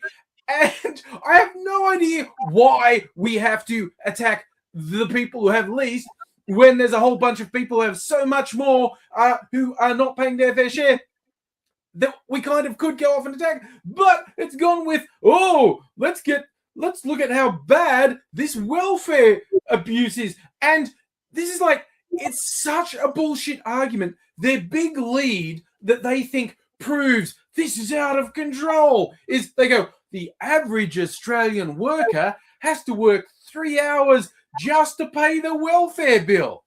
Really? I have a few thoughts on that. Summarize those thoughts are, fuck you, you evil, soulless pieces of shit. In slightly more detail, the first thing that strikes me when they say, people who are work 3 hours to pay welfare. And is that a bad thing? Is that a lot? 3 hours a fucking week to fulfill your part of the social contract? Is that actually bad? That actually seems fucking amazingly efficient to me, that we are supporting people who need support for so few hours. It's like, how is that overly taxing anyone, literally and figuratively? The idea that you dedicating 3 hours of your week to help someone else is a bad thing marks you as a particularly fucked excuse for a human, in my opinion. I mean, I'm just crazy like that. And for all these smug fucking pricks who goes, oh, it's my job, I'm working. Why don't they work? Look, dickhead, being healthy and employed are both temporary states, either of which or both can be taken from you with no warning whatsoever. That's why we have a social safety net in any decent country, because everyone is likely to need it at some point, or someone close to everyone is likely to need it at some point. The idea is, I'm young and healthy and I'm working. I shouldn't support lazy people. You could get hit by a fucking car tomorrow, get diagnosed with cancer, or you could get fired with no warning. You fucking self-centered piece of shit. And it's actually not young people who tend to be the biggest complainers. That just tends to be the ridiculous argument that gets put forth. It's just like as if there's something inherently bad on people who get welfare assistance in this world, whether it's sickness benefits, age benefits, or unemployment benefits. Yes, obviously, there are some people who rort the system. All systems get rorted. That is not a reason to destroy those systems. And now we get to this valid point about rorting systems. While these fuckheads in the conservative media push this line about, ooh, look, it's all going to drug users and single mothers. It's all bad. It costs us this much. Well, how fucking much does it cost us when your fucking bosses and the companies that employ you don't pay any fucking tax? How much is it costing me? How many hours a week am I working to cover for your evil fucking bosses who won't pay their fair share? And the fucking shitheads in the government who just drag out the unemployed to beat them with sticks every now and then. How fucking much am I paying for the scams they pull, faking benefits? And I'm not even talking about their salaries. Yeah, they get paid really well. Australian politicians are among the best paid in the world. The Australian Prime Minister is paid more than the United States President, if you can fucking believe it. So they get a salary and a pension, which is way too fucking generous, and but they also get to claim expenses. And they're always fucking getting caught rorting expenses. They're on a free fucking ride to start with, and they're always pulling scams. So before I go kicking anyone on welfare, I'm going to fucking kick politicians. I'm going to kick the fucking billionaires, the media owners, and the big companies that fucking take, and don't pay their fair share. And if you can't see that when they attack people who aren't you today, it could be you tomorrow. Quite frankly, I fucking hope you do get hit by a truck and suddenly realize you need this support, and now you, through no fault of your own, are being vilified and made to feel worthless. Because if you can't feel basic empathy for people who are worse off than you, you deserve whatever the fuck happens. Oh, that was a fun blast from the past. So I was talking to my cat while I was listening. My only response to that is, why don't you tell us what you're really feeling? As I said in it, like, yes, there are people rorting welfare payments, but the dollar amount is infinitesimally small compared to the corporate entities rorting the taxation system. It's just ridiculous. Like, you'd spend more money cracking down on rorting than you'd ever reclaim. Just, someone set up fireworks downstairs in the park downstairs, and I have a feeling that it was that my son was involved. Fireworks going off downstairs and your son made. It scared the absolute shit out of my cat. Like, just cats don't like fireworks. No. So I've got like a pink Martini, because they are cowards. because What did you that's get? yummy. Put Peychaud's bitters in it, which are very bright red. Ah, that's really fucking yummy. Also, super boozy as fuck, and I might be writing myself off by drinking this, but yeah, Not the first time you've done that with the I Martini. know, and I try to remember my glorious / inglorious efforts from previous years and go like, yeah, well, don't do that again. I think the last time I got it's anyone who drinks knows at a certain point you're drinking, and you hit a tipping point where you refuse to admit how drunk you are and you keep going. Yeah. I think the last time was the notorious "I need to get ice" that I kept saying for 15 minutes. And That was Charlie, nice. that guy who I don't even remember who he is, who was on the thing, they were just in hysterics at how I just kept saying, I need to get more ice. And that was a couple of years ago. I think it was the last of it. But yeah, it was the classics, the two times and that was during COVID lockdowns when I just got fucking wiped and just wandered off and left the stream running and fell asleep on the lounge. That's when I was streaming from the kitchen, and I just wandered off, and my lounge is so comfy, I sat on it and fell asleep, and then woke up hours later and I could hear voices because people were still on the stream. What are you people doing? Why haven't you gone to bed? Well, and I do remember one when I wasn't asleep, but I was really fucking drunk, and young Mr. Angry was in the house, and I thought I'd switched the microphone off. And the way this Yeti microphone works, if you go further away, it like ups the gain to try and keep you in. And I thought I'd switched it off, and I walked to the other end of the room to talk to young Mr. Angry, and I could hear Aidsy and talking to people and try to tell me to shut the fuck up. And I wandered back and said, "What are you talking about? I switched the microphone off. I was talking to my son. He's my bloodline. That's important." And my brain was really slowly processing. No one would be telling you to shut the fuck up if you had for real turned the microphone off. It took a little while for my adult brain to process that. I was just like, oh my God. Okay, so the episode, I've got everything logged now. So, Happy 40th Birthday Macintosh Computer was the name of the episode. And it was on the 24th of January, 2025. Was that the ice episode? Yep.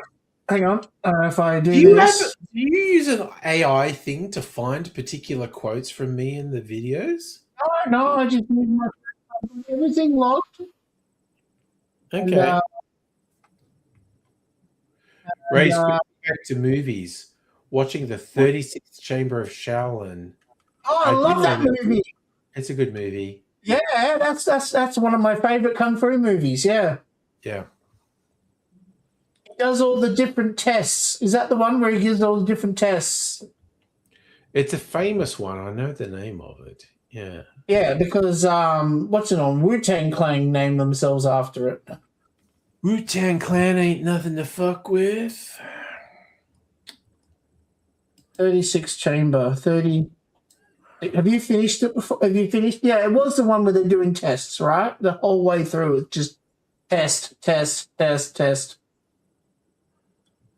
All right. Like you have to carry these things over these floating pad, like lily pads, and you have to step on them with such brisk jumping that that you don't sink.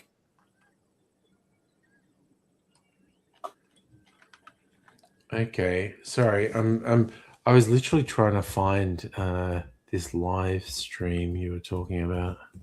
Oh, what did I say? Do you want the link? Oh yeah, send it to me on Discord. I've got the whole links already too. Hang on. That's you shaking a drink. Sorry. Okay. It's in direct messages, bro. All right. Oh, wow. Okay, I just found something I want to share, but anyway, Yeah, we're always interested in what you got. What have you got? Oh God, sorry, I just resaw the fucking Ray's message of Pauline Hanson in a bikini. Oh my God, Ray has been sending me big black dicks all bloody night. It's so distracting.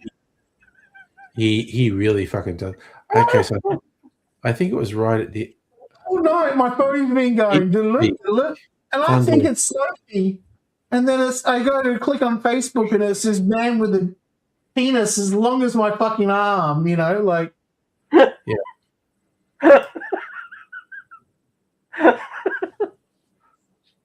Better you than me. Yeah. No, actually. I don't even remember this dude. I want to do a bit of this live. He came on again.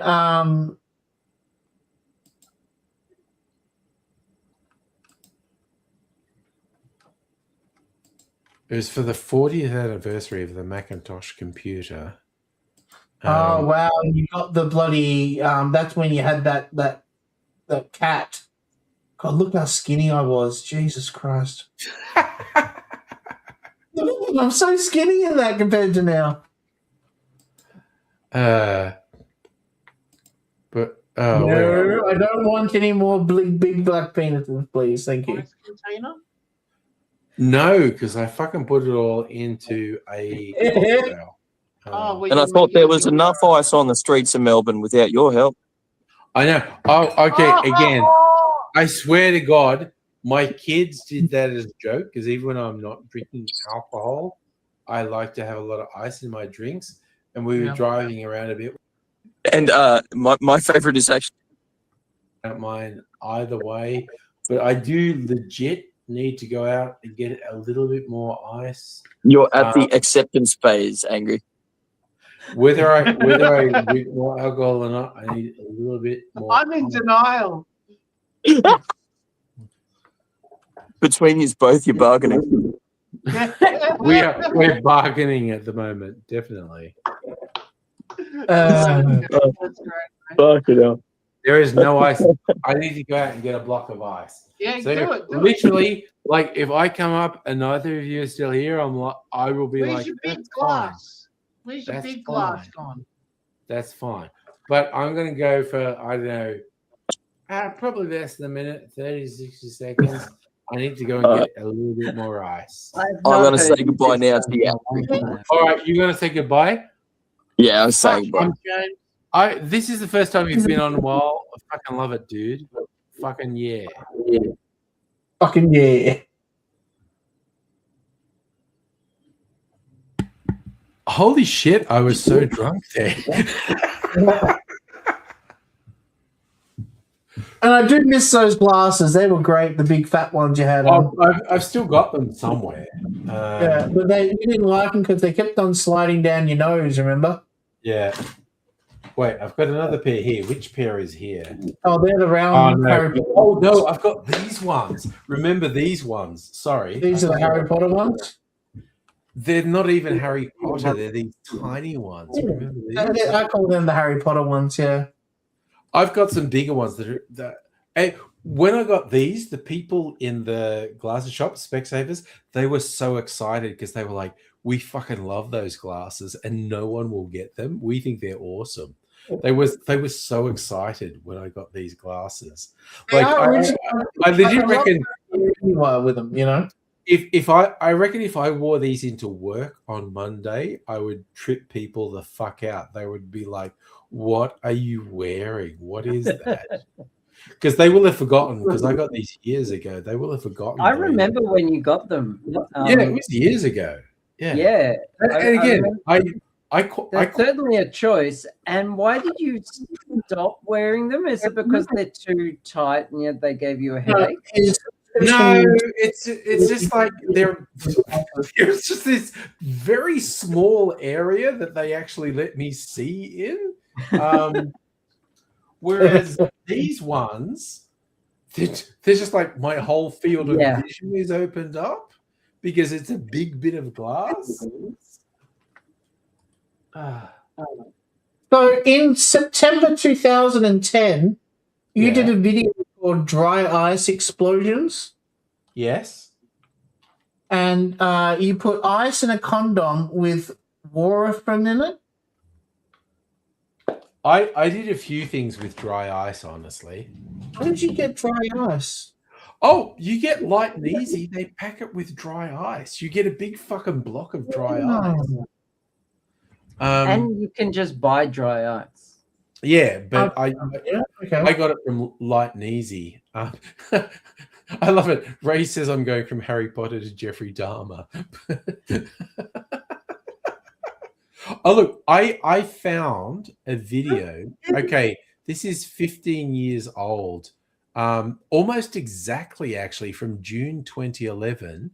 And this was for my 5 years on YouTube. Because, of course, yeah, because we just hit 20 years on YouTube. I do actually want to watch this. So I want to share this. I might not show the whole thing. We'll see what it is. But let's have a look at this. Congratulations on 5 years, Angry. It's been a really amazing experience meeting you, and I just want to thank you for bringing the Melbourne YouTube community together. It's been pretty cool. Met some lovely people, including you. Yeah, happy 5 years. Thanks for everything and all the times we go to Jolly Malt Espresso and eat chips. Good times, good times. And yeah, keep doing what you're doing. We love you. Keep it up. Thank you so much for everything that you've done for us. Do know that you have departed thinking that we were also departing, and yet we are here creating this video for you. While dating runs across. So thank you so much for everything, and we hope you've enjoyed the last 5 years. Looking forward to many more to come. We need to get a stranger. Hey Andrew, congratulations on 5 years on YouTube. It's just an unbelievably astounding achievement, and persevering for that long in making your weekly videos and your rants, it's just been a pleasure to watch them from day to day. I also want to say thank you for bringing the Melbourne YouTubers together. Without you, we'd just be all over the place, so I thank you for taking the initiative this year to bring us all together and make us one big family. I can't wait to see what you have in store for us in the future, and in store for your own channel with more TFUs and Wangafats. So keep doing what you're doing. Thank you once again, and congrats once more on 5 years on YouTube. Angry Aussie, hola! A sincere thanks from Dave Bushell for all your help you've given me over the last couple of years, and a massive congratulations on 5 years of YouTube. Here's wishing another 50 years of YouTube madness until YouTube gets superseded by some sort of massive Google/Skynet system that somehow becomes self-aware, and because you've uploaded my face onto the internet, they can visually recognize me and target me for subversive activity. So, like now. Thanks. Hi, Andrew, Angry Aussie. It's been great.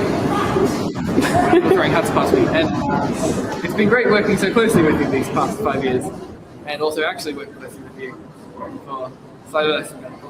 Hey Andrew, 5 years of YouTube, that is awesome. We all just want to wish you a huge congratulations, and thank you for being such an amazing mentor to all of us in the Melbourne YouTubers group, and being such a great friend above everything else. And keep up the fantastic work. Well, as we celebrate Andrew's 5-year anniversary as a YouTuber, I have a truly heartfelt apology to make. After all, Andrew has given me quite a bit. He has introduced me to the YouTube world and it to me. He gave me the chance to stand in for Mistress M and her sex advice column by becoming Mr. M for a day. And so the two-hander videos I've done with him have been a lot of fun, as well as the videos I've gone on to do on my own. He's given me so much. He has taught me that any point is better made when wearing a Raw is Jericho t-shirt. But all I have done in return is to be a reference point to point out while standing next to him just how short he actually is. And for that, I'm deeply sorry. Grateful and sorry. Hey Angry, happy 5 years I've been on YouTube. You're one of the first people I actually subscribed to, and I hope you keep entertaining me more with great videos like TFU and Wangafat. Andrew, Thank you for being the coolest organizer person of people ever. Why are you laughing? Just get out of my way. Thank you for being the coolest organizer person of people ever. You're really cool. And when you say you're like an uncle, it's not lying. You really are. We really look up to you. So thank you so much for that.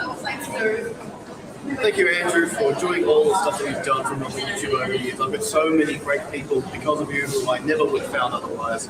Thank you for setting up the Facebook group, which allows us all to collaborate together and pull our skills into one place. And thank you for organising all the events that you do and doing everything else that's behind the scenes of getting everybody together. It's amazing. We love what you do. Yes, we do. Hello, Angry. Just want to congratulate you on a fabulous 5 years. And I think I should really congratulate you on how fabulous you make me look every week and for all the work we've done together. I've enjoyed every minute of it, and I am looking forward to us working together for many more years. Mistress M couldn't be Mistress M without you. So thank you, Andrew. Love you. G'day, man. Congratulations on making 5 years here on YouTube. You're an inspiration, and I'm really proud to be able to call you a friend. You're one of the reasons why I started making my own videos here on YouTube, and I look forward to many angry rants and many less than angry, amusing videos. Take care, mate. Hey, Angry. Hey, John. It's me. It's Azy, as you can see on your video screen there. Congratulations. You're 5-year veteran of YouTube. 5 years. That's such fucking bullshit after 20 years. Close on Jesus. 1,500 videos uploaded on a fairly regular time. You're a YouTube partner. Frankly, too, I've got to be thankful that you've basically brought me on board. And by the way, I've got this idea. It's going to be really great. It's a green screen thing. We need a helicopter, a guy in a fire suit, that could be you, and cameo with young Julia Gillard. It'll be cool. It'll be cool. Trust me. It'll be. Don't worry about the expense. We'll take it out of your credit card. But anyway, dude, seriously, congratulations. You've done brilliant stuff, and I have learned more in the last 9 months than I have in the last 5 years, and that's down to your good self. And I'm really honoured and proud to be part of that journey with your good self. And here's me wishing many more happy years of making stuff. And also too, congratulations on setting up the Melbourne YouTube Makers Group, because those guys are going to do big things, and at the end of the day, that's on you. So, well done. Well done on everything. Angry, Aussie.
Wow. I don't years. I don't even know who edited that. I don't know if it was me or someone else. I don't remember. But again, the whole thing, 5 years. Oh my God. We're at 20 years now, for fuck's sake. Honestly. Look, Rays, what I particularly love is people who are still big, like Phil DeFranco or Corey, Mr. Safety, who are literally still doing stuff to a big audience after 20 years. That's pretty fucking amazing. Yeah, Philip DeFranco won the Mr. Beast games last week. That was really funny. Because he even says he just went in because all he wanted to do was see behind the curtain of how Mr. Beast things are done. And he won it. So he's got $1 million to distribute to his subscribers. And it's like, God damn. Yeah, and that was I have not watched the Mr. Beast video, but it was very interesting because it was old school YouTubers that he had on there, which was very interesting. I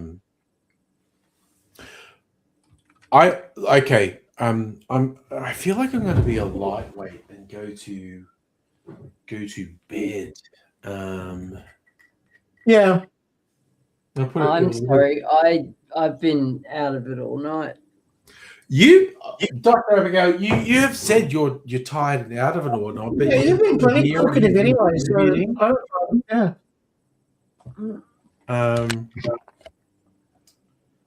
Oh yeah, like I would love to go to the US and sort of meet Corey's wife, meet his kids and whatnot, because he's got a big phone. Like I legit said to him a while ago, like, oh, it'd be cool to catch up with you. And he said, you can come here whenever you want. We will host you and whatnot. But it's a whole thing. My friend from I'm Making a Movie, he's going to come onto this show next month. Oh, nice. Yeah. Oh, okay. I'm going to choose. Heine, it's more than the Melbourne winter. 2 weeks ago, I was in the ICU with sepsis. That again, that is a bit more severe than a Melbourne winter. It's slowly dawning on me that I almost died. Yeah, like 2 weeks legit. before that, she had major low sugar levels because she hasn't been eating any food as Oh well. yeah, and anemia. Yeah. Iron levels.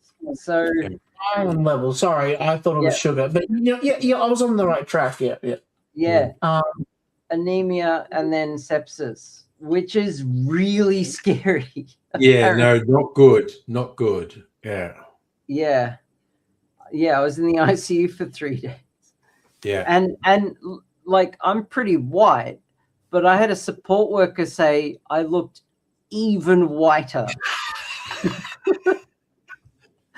If you can believe that. Yeah. No, I think you and I could compete for paleness on any given day. Look, I've met someone who I think she was an albino, but you couldn't really tell, except that her skin was so pale, it was actually like translucent. And it was like it just, you could see further into her skin than normal. Like you couldn't see all the way through it, but like it was surreal. Like okay. Even growing up, I was kind of chunky, not like I am now, but I've always had big thighs. Even when I've been fit and strong, I've had really huge thighs and whatnot, and calves and what. And I was a bit self-conscious about it, so I'd always wear long pants. I wouldn't wear shorts or whatever. And when I was doing, I started playing Aussie rules in Dubbo, and my teammates would joke about how brilliantly white my legs were. We said they would say things like, I've got a secret weapon. You need to wear like those tearaway like stripper pants. And we run up, and at a critical point we rip them off you, and your blindingly white legs just dazzle the opposition and they can't see anything, and then we win. Because they would just marvel at how white my legs were. And it was just, I was self-conscious about how chunky my thighs in particular were. And I'd just wear long pants all the time. I'd never wear shorts. So my legs never saw the sun, and they were always I'm in that situation now. When if I have my legs exposed, like my will just yell out, "The beacons are lit! Gondor call parade!" I could freak everyone out and do a Bert Kreischer and rip my top off, and it would just traumatize everyone, honestly. So there are a couple of questions in the chat for me. Heine, yes, and surely that's enough. Sepsis is enough to put you in hospital, yes. Sepsis is enough to kill you if you don't catch it. Yeah, just sepsis. Is that all? Just sepsis. Before we go, if you could sleep on any moobs as pillows from a celebrity. Well, I don't understand that question. No, he said, okay, so Race is saying any male celebrity who has moobs that you could comfortably rest on as a pillow, who would it be? That's no. Yeah, no. No. Again, Raze is just being the devil at that point. Yeah, no, thank you. But also, Raze is Farley, legit saying Chris Farley. I don't know. Chris Farley or John Candy, he could use their moobs as a pillow. Okay. Yeah, I like the John Candy one. I was 8 years old when I found out what moobs are. Man boobs. Yep, there you go. I think in I'm terms grossed out by that question. Of current celebrities who aren't dead, because John Candy and Chris Farley are dead, and I don't Apparently- want to level up to their decaying corpses at all. Apparently, Jack Nicholson has a good set of moves. Yeah, probably. Yeah, no, that's the thing. And Nick Offerman. and if you look up at him while you're resting on his moves, he'll just be like,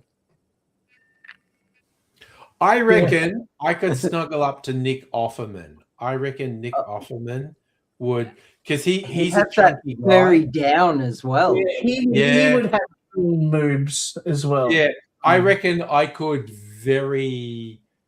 have a very comforting sleep nuzzling up to Nick Offerman, honestly. All right, I found a movie to watch.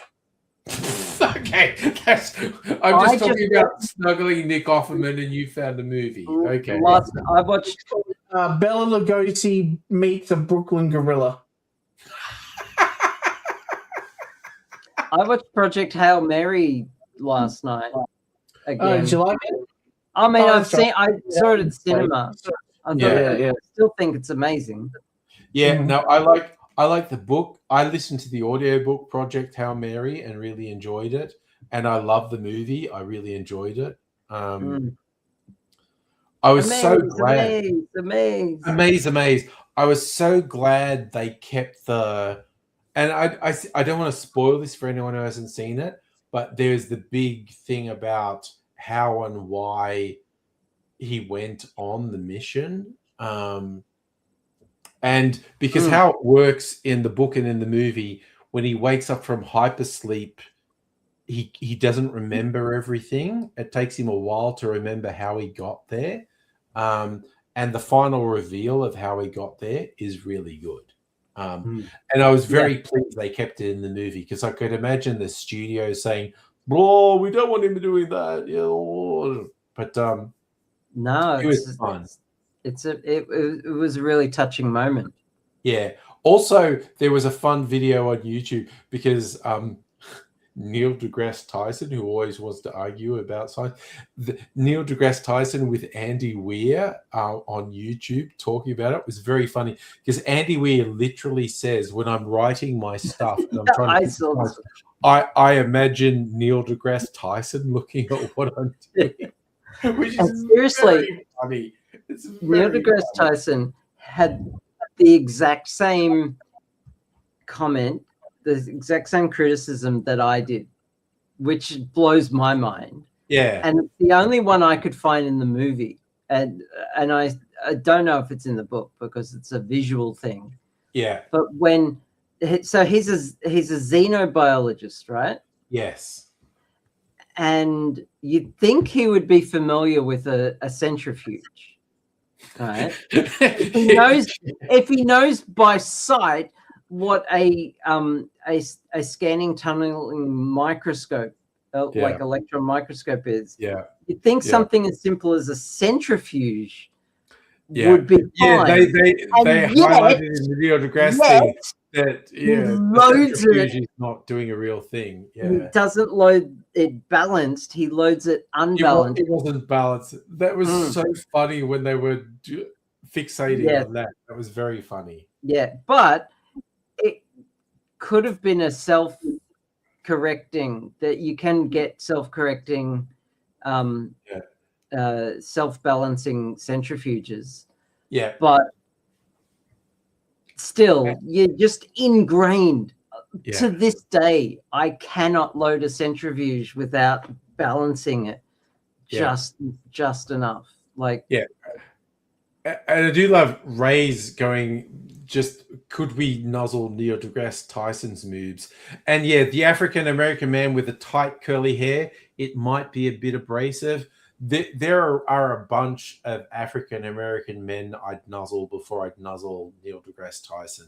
Again, I like Neil deGrasse Tyson, and that whole running joke about him being nitpicky about movies. I always love the one thing he said about that movie Gravity. He said, the name of this movie doesn't make sense. Gravity is not a plot point. The movie should have been called Angular Momentum. That wasn't all that he commented, but he said what a bunch about a lot of it. people. He just said, gravity is not a plot point in this movie. Why is it called Gravity? It should have been called Angular Momentum. You know who also has good moves? Yeah. Young Nick Frost. Oh, I would nuzzle Nick Frost, definitely. Yeah. Like 2007 Nick Frost. Yeah. I still reject the premise of this question. It is grossing me out. No, this is a man thing, Dr. It's a man thing. You are excused. We are just going, as heterosexual men, which other man would we nuzzle? You are excused from this entire. Thank you. I will go forth and think about boobs. No, you can think about all the women you want to nuzzle. Thank you. I appreciate that. You're very graceful. Yeah. We are just heterosexually talking about men we want to nuzzle. You can lesbianly talk about women you want to nuzzle. I will. Sorry? John Goodman, he'd be too bony. Oh, since he lost all the weight. Yeah, but even at his peak, I don't know. I'm a bit on. I'm a John Goodman fan. I'd give John Goodman a chance, definitely. I would watch John Goodman movie any day of the week. I love John Goodman in film. Rex thinks John Goodman would sweat too much on his moves, like a bird in a nest. Though that's the question. What about Jason Alexander? I think his would be too hairy. I don't think Jason Alexander has the moves. He's just like on your face. He's all stubbly. I think he waxes his whole body. So if you know what? You're talking about George Costanza, right? Yeah. Oh, George Costanza after being in cold water, and his nipples would be sticking out, and his penis is retracted. Okay. Hear me out. Yeah. Steven Seagal. Oh, fuck. I saw a really funny video where I don't know, but they were just showing this funny stuff of Steven Seagal in the movies that he made in Russia, where he's sitting in a chair and going, yes. It's so fucking funny. That TV show that you showed me. What's it? Tom Segura? You know that Tom Segura? Tom Segura made fun of Bad Thoughts really well. Yeah, Bad Thoughts, and the Steven Seagal bit was so fucking that was funny. Hilarious. He's doing the bit with the sticks, and the Yeah, fighting, and they have to do it in a perspective shot because they're like 5 feet away.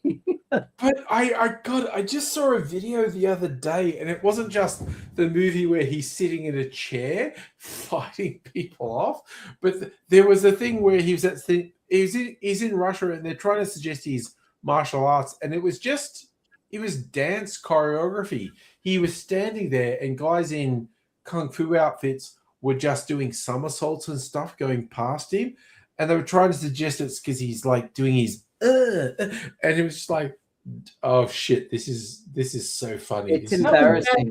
As well, wasn't it? I thought that was in bad. He did that in Bad Thoughts. He's leaning on the edge of a desk. Yeah, kind of because sitting. It's almost, and they're all doing these flips and rolls and stuff, and he's just doing this. It's almost impossible to parody Steven Seagal, but Tom Segura does a pretty good job of it. It's so good. It was so good. It's Oh, so weird and fucked up. It's so Drabagal, you've seen the show, right? Yes. I didn't dream up the segment I slept like a homo. No, that was in it. That was in it. Okay. Yes.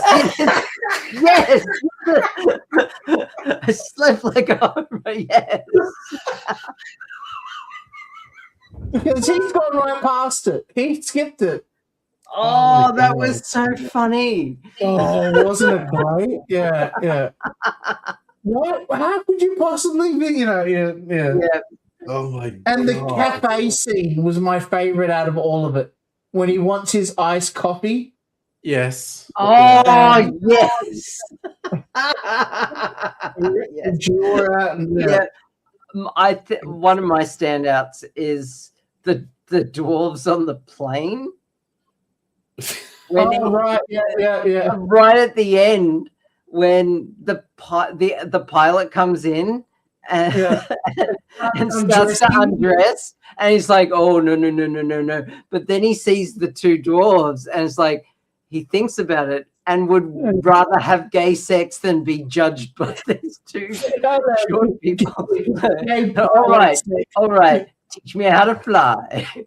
I love the way he had he just right at the end, he just has this really funny line just at the end, out of nowhere, and that's it. Yeah, it is a masterwork of fucked up comedy. Yeah.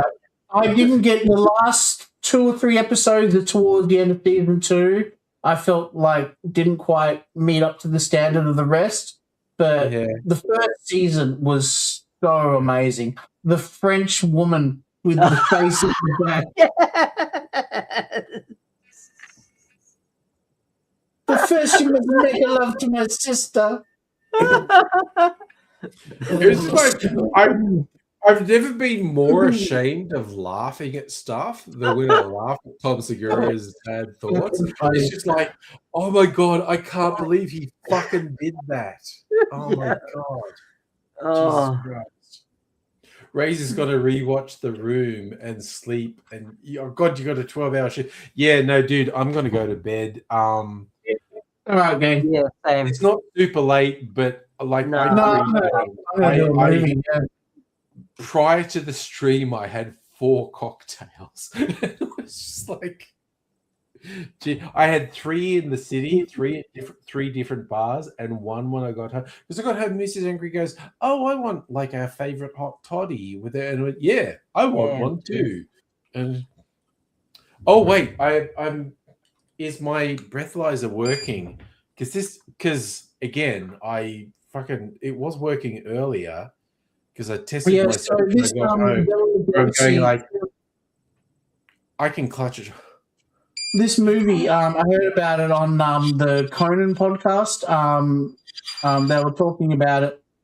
So Lewis and Jerry Lewis and Dean Martin, Lewis and Martin, they were starting to fizzle out as a pair, right? Yeah, So, apparently because Jerry Lewis didn't like Dean Martin very much, honestly.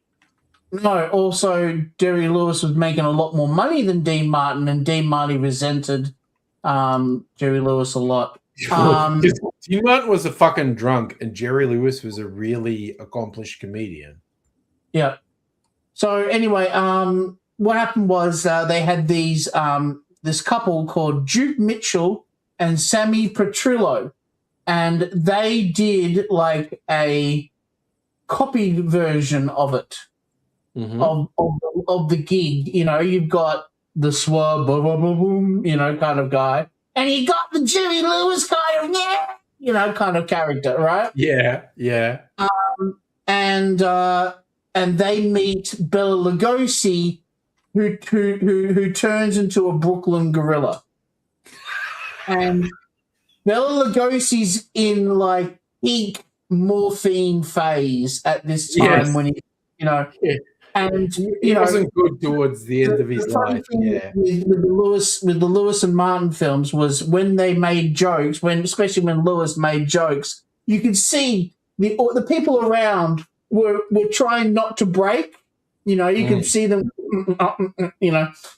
Whereas everybody in this movie supposedly just looks like he wants to punch him in the face. And I'm quite curious to see what it's going to be like, you know. Yeah. What did you blow? It was like 0.18, which is more than 3 times over. Oh, you nearly got to 2. It actually worked. It did a proper thing there. So and also think 0.18, that feels real. That feels very real at the moment. Nice.